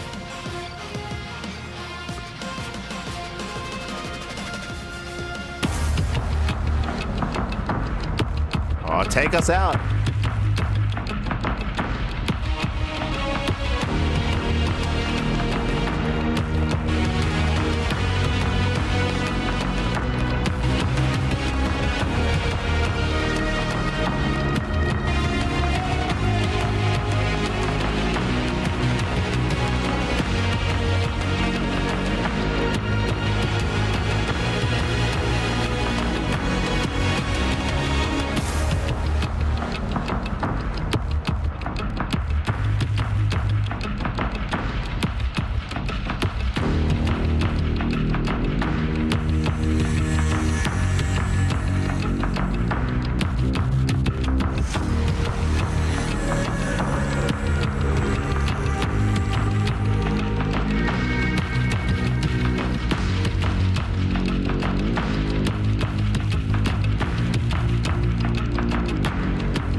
GG, well played. We have our EWC champion. Congratulations here to Serral. He was coming in as one of the big names, and it was not too clear who was going to be our champion. Of course, coming into this, we had big contenders. We had Clem, of course, coming in as one of the bigger names who got knocked out early by Classic. Again, that's why we were giving praise to Classic for his accomplishments throughout the course of this tournament as well, to bring down a player of the caliber of Clem, Solar as well. Likewise, Hero, there were a lot of high expectations. Fun fact, we'll be going over it during the podcast, but Hero did post on Discord. Hero did post expressing his unfortunately he's a little bit disappointed with his own performance, talking about how he didn't really get to showcase his build or his play. I do agree, based on his series against Solar, really short games and a lot of all-ins, and I said at the time it felt like Hero didn't get to play StarCraft, and he echoes those sentiments as well, that Hero, he just felt like he wasn't able to really show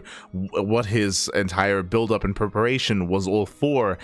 So definitely is feeling a little bit upset about that, and he is, you know, of course, promising to get ready and show good games for the coming months to come, and for the upcoming years, I'm sure, as well.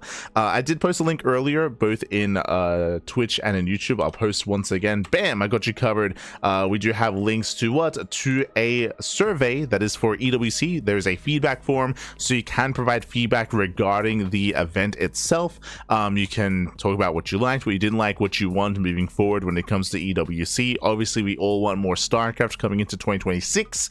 Again, even though we might not have a circuit anymore, ideally, we at least have this big annual event for the Esports World Cup. That is still possible to be the case for StarCraft to be coming back year after year after year at the EWC, even despite there not being an EPT circuit, an ESL Pro Tour circuit. Likewise, when it comes to StarCraft, when it comes to the future of StarCraft as well, there's still a lot to come. What do we have coming up next? Of course, we have FEL, Fusion Esports League. That is in a couple of days. That's in 2 days time. We do have the big offline event. It is a $10,000 prize pool over in Poland. Clem is going to be traveling to the event alongside Rainer, alongside Lambo, Euthermal, and many others. So there's a big offline event happening in Poland. We are going to be one of the official English casters. It's going to be ourselves, Wardy, and Rotterdam. We're going to be casting the event in English alongside other language streams as well. So again, 2 days time, bam, we're going to be live with that event. Actually, I think I can show you. Let's have a look here. Yeah, there it is. This is our weekly schedule, of course. You can see that we had EWC 4 days in a row. Bam! Tomorrow, Saturday, we have Master Swan Open. And then you can see Sunday, Fusion Esports League. The Fusion Esports League, the FEL, is going to be there Sunday evening, so we have plenty more StarCraft to come. Again, we are live every single day here on the CranKy Ducklings. We did decide to cut our broadcast a little bit shorter, or I would slim down this week because of the non-stop EWC. When it comes to the remainder of the week, we do have Wardy TV Monday, of course, next Monday. We have Sparkling Tuna Cup that has been rescheduled to Tuesday because of FEL. We have Pegasus Cup. The Pondcast, of course, is going to be a big Pondcast episode talking about all things StarCraft. That is our weekly talk show for StarCraft 2. Likewise, we have StarCraft Evolution League right around the corner. We have the Euthermal 2v2 circuit. That's around the corner as well. So again, there's plenty more StarCraft to come. RSL Revival StarCraft League Season 2 was already announced for September of this year. And of course, we have another Home Story Cup at the end of the year as well. We have the Platinum StarCraft 2 League, that's going to be in December. We have the K Cup, that's going to be around the corner as well. So there's still plenty of StarCraft to come in the coming months, in the coming year. Of course, the big thing that we are all questioning is EWC. Do we get another StarCraft 2 event at Esports World Cup? Again, the survey, I'm sure, will help with that. When it comes to other things, when it comes to feedback, again, I'm not too fond of losers interviews. And hey, we actually didn't have losers interviews for the playoffs. True. So maybe they took care of some of that feedback. It's possible. Actually, we did have losers interviews for the previous rounds, for the semis, but not for the finals or anything like that. So thankfully not. Likewise, We had no losers interview for the third place match as well. True. Thankfully. The other thing is that was really weird, and I brought this up, and I don't know if you noticed, if you didn't hear me bring it up before, but that is the fact that we had no caster's cam. There was no camera, and there was no casting desk. There was no camera on the casters. So every time we would cut to the couch, which is the host segment, straight to the stage where the players are, and then we would just hear the casters via audio. For me, at least, it felt a little bit disconnected. It felt, for all we knew, the casters, they could just be remote casting from back home, from a different country. Like there was no indication that they were there. Because of that, again, there was a bit of a disconnect. In the end, does it really matter? Does it really affect the broadcast? I mean, to me, it does affect it a little bit. It does affect some of the hype levels, and you don't get to see the excitement in the faces of the casters and how they're feeling coming into the event as well. So it's kind of weird that they didn't have that, just because it feels like a staple. And they did have that for the B stream. The B stream did have cameras set up for the casters and for the hosts and for the setup. That wasn't the case for the main event, for the main cast, which is kind of weird. Kind of a weird oversight is what I will say for that. But outside of that, I liked the format. Third place match was really nice. Really cool to see third place matches come back into form. I do agree with what Rodan was saying, how, hey, it's the world finals, it's the world championship, distinguishing between third and fourth best player in the world. There's value there. There's value in that. So I do like that we did have that additional series in this tournament as well. So I'm all for the third place match. Anything else that comes to mind here when it comes to the overall format? 4 days. I think it was nicely spread between 4 days. The days were relatively short. I say short, like 10-hour casts, like 8 to 10-hour casts day after day after day is pretty short. So I enjoy it. Compare that to Home Story Cup, which is like 12 to 15 hours. DreamHack Dallas, also like 13 to 15 to 16, sometimes 17 hours. So those can be really long, really intense casts. So comparing to that, this was more of I enjoyed it a lot more. It was a little bit more slimmed down, but it also made sure that you weren't too fatigued towards the end. Like it wasn't like the stamina marathon cast that we typically have for your dream hacks or for your Home Story Cups.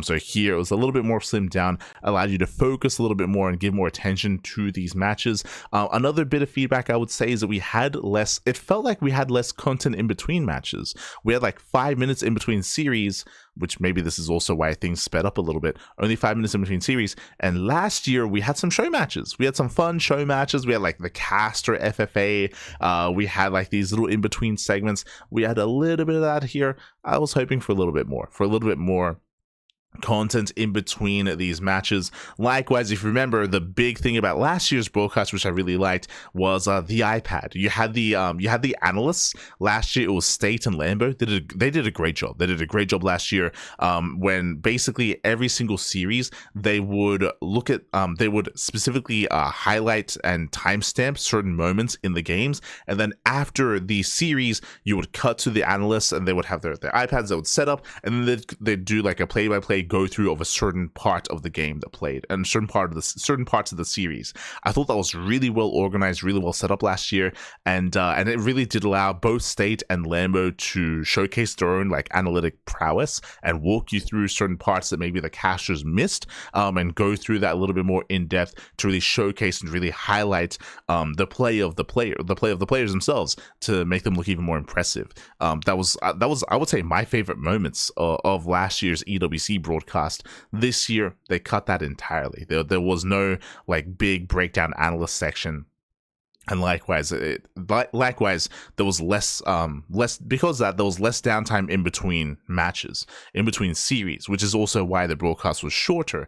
So there's pros and cons, right? Like on the one hand, it's slimmed down, the broadcast is shorter because the time in between matches is shorter as well. But it also means that you don't have segments like that, which I appreciated when they had them. So it's a bit of a shame that wasn't a part of this broadcast. So this was a bit of a slimmed down version.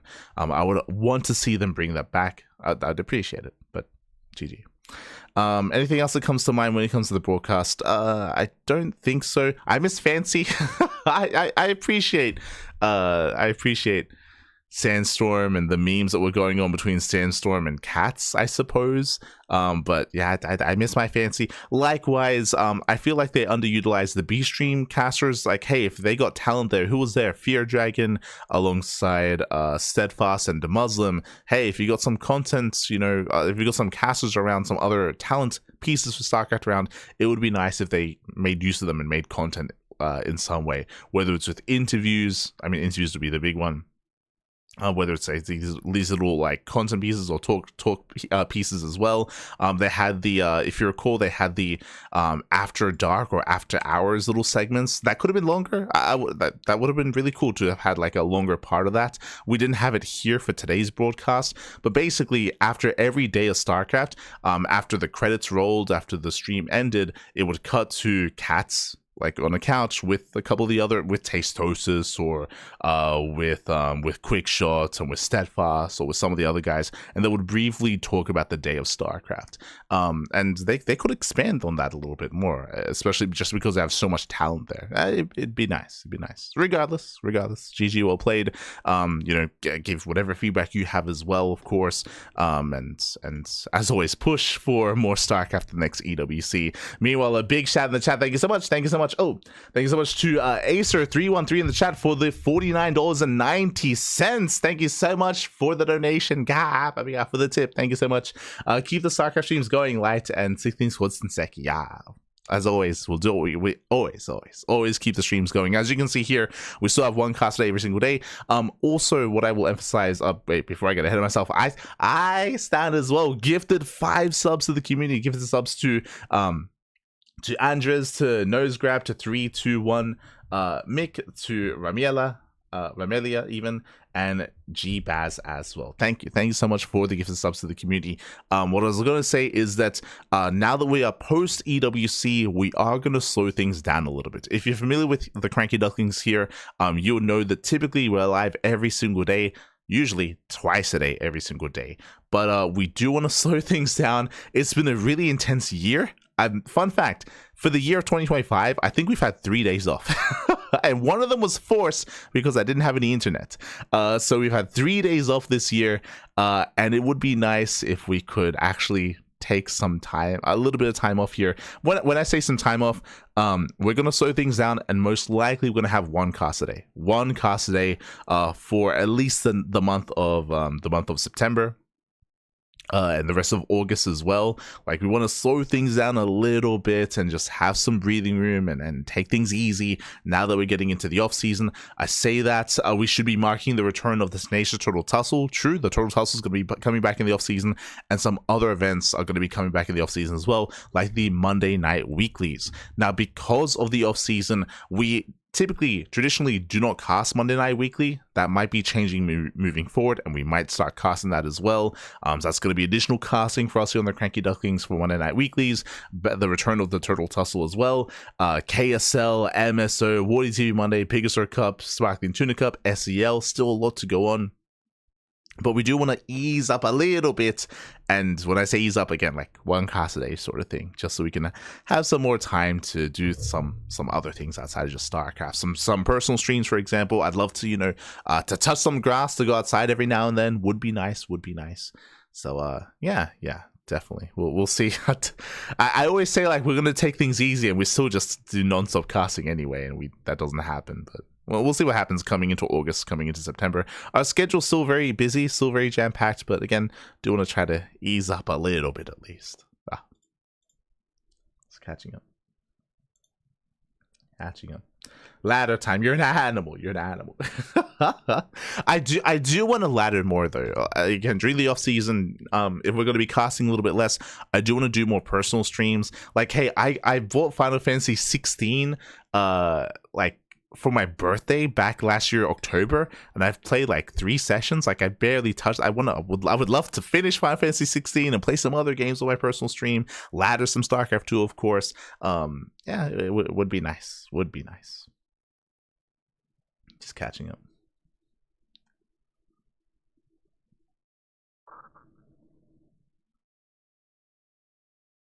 Longer days would have been nice. Almost all the games were played while I was at work. True. I know a lot of the Americas viewership and viewer base was punished just because of the time slot of the tournament, just because of the start and the end. I believe it did end before work was done, like in the Americas, for sure. For sure.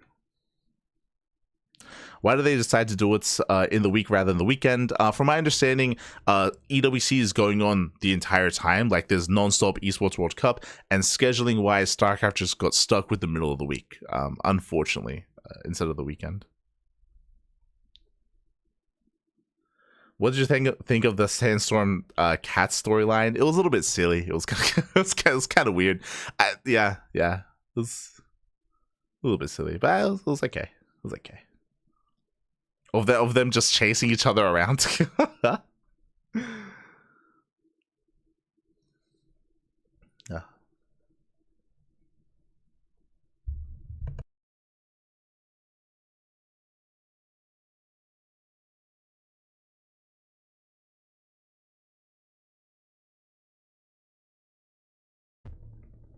It's catching up. Time for those Final Fantasy 14 streams. True. Every time Light says free time, 3 new tournaments are created. Not wrong. Taiwan's perfect for us EU viewers. I think it was a bit more catered towards European viewers, but you know, there's a global viewer base, global viewership. It would be nice to accommodate a little bit more for everyone involved. That would essentially just mean making the. I would say to start the events a little bit later, to end it a little bit later as well, just to accommodate a little bit. For sure. But with that, I think we're wrapping up. With that, we're going to be wrapping up here for the time being. Again, we'll be having a bit of a better breakdown, I suppose, next week for the podcast. Again, I'm sure there's a lot of people watching right now that don't know, but we've been running a weekly talk show for StarCraft 2 for the past 7 months. So every single week, almost every week, we have our weekly talk show. I say almost every week. This week we didn't have one just because of EWC, right? Esports World Cup was so busy, so we didn't have the time to have the podcast this week. But next week should be coming back. There's going to be a lot to get into. We have the patch notes for SCL. We have the proposed patch notes that Pig was proposing, and I think some other content creators also proposed their own patch notes as well. Their own balance changes. So there's a lot to get into there. Again, TLMC, the new Team Liquid map contest is right around the corner. Submissions are about to close. That's for a team game ladder map pool. The 1v1 TLMC is starting around the corner as well. So like there's still a lot happening in StarCraft for sure. But of course, as always, the future is uncertain. The future is uncertain when it comes to Esports World Cup. It took a long time for StarCraft to be announced at EWC this year, and hopefully we don't have to wait that long next year either, assuming that it's going to be there. I would like to be hopeful. I'd like to believe there is going to be EWC next year for StarCraft 2, and it's going to be on us to make sure that there are plenty of events going on around it to keep things going. For example, like FEL, there are plans for the Fusion Esports League to be an annual tournament, Stars Agora, RSL, our weekly tournaments, World ECB Monday, Pegasus Cup, Sparkling Tuna Cup as well, Turtle Tussle. Like, we're also doing our part, hosting our own tournaments as well, doing what we can to make sure that the players have something to play in and compete in the downtime, in the off season before EWC. So we're doing our part. We're doing what we can. Again, a lot of StarCraft esports is going to come down to the community and crowdfunded tournaments. So we have to step it up ourselves. And we've been doing our part this entire time, of course. But arguably, we got to do more. We got to. Regardless, with that, thanks for watching, and a shout out to all those involved in the broadcast for EWC, the casters, the hosts, the producers, the observers, Maddox, the translators as well, the guys on the cameras spinning up in the air, the band, the band playing the drums. So much love. Otherwise, thanks for watching, thanks for support. Stick around. We're going to be giving another StarCraft streamer a raid. Who is live at the moment? Who is live? Who is live? Who can we raid? Who can we send everyone over to? Let's have a look. We have Poison. We have Rex. I think also Jason was live. We'll find someone. Thanks for watching. Thanks for watching. Thanks for the support. We do appreciate it. And we'll see you tomorrow. I won't be casting, but tomorrow Master Sworn Open is going to be live. I'm going to be adminning, and I'll see you on Sunday for the Fusion Esports League. Thanks for watching. I'll see you next time. If you want to follow us, _socials in the chat. You can see the links there. You can find us and follow us on Instagram, Facebook, Twitter, Discord, YouTube, all things CranKy Ducklings. All of our VODs are uploaded to YouTube on a daily basis. So if you can't watch us live, YouTube is the place to be. Otherwise, you can follow myself, !light in the chat. I do stream on my own personal channel. There. StarCraft 2 Ladder, or some other games you can find there on my personal channel. I only cast here on the CranKy Ducklings. I don't cast on my personal channel. That's for like Ladder, other streams, other games, which is rare because I've been so busy casting. But in the off season, I'm probably going to be live a little bit more often there instead. Otherwise, thanks for watching, and we'll see you guys next time. Ciao, papi, ciao. See you next time. It is 5 a.m. here in Australia. 5 a.m. Also, very quick shout out as well for those who are unaware, for those who don't follow Pig on social media. Pig was meant to be at EWC. He wasn't. Why was he not there? Because Pig is with child. Pig is a pappy. He's a pappy guy. It was a little bit unexpected. It was early, so send your love, send your support to Pig and to Dot and their family, as Pig has a lovely son. Has a baby son now, I believe, called Theo. I believe Theo is his son's name. Was born a couple of days ago. And because this happened so suddenly, originally Pig was going to be traveling to EWC. That is no longer the case. He had to, of course, spend time with the family, spend time with his newborn, with Dot as well, of course. And because of that, did not travel to the Esports World Cup. So much love to Pig, and of course, best of luck to the family that they are starting. Best of luck. Otherwise, thanks for watching.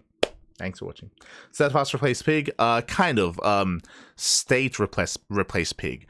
Basically, initially State was going to be on the B stream, and Pig was going to be in the mainstream, but because Pig had to leave, then State got bumped up to mainstream, and then Steadfast got bumped up to B stream to replace State. So Steadfast replaced State, State replaced Pig. It all kind of like, the hierarchy kind of went that way, as a heads up. But otherwise, thanks for watching. Always with that, thanks for watching. Thanks for the support. We do appreciate it. And we'll see you guys next time. Until then, ciao, papi, ciao. See you next time. Hasta luego.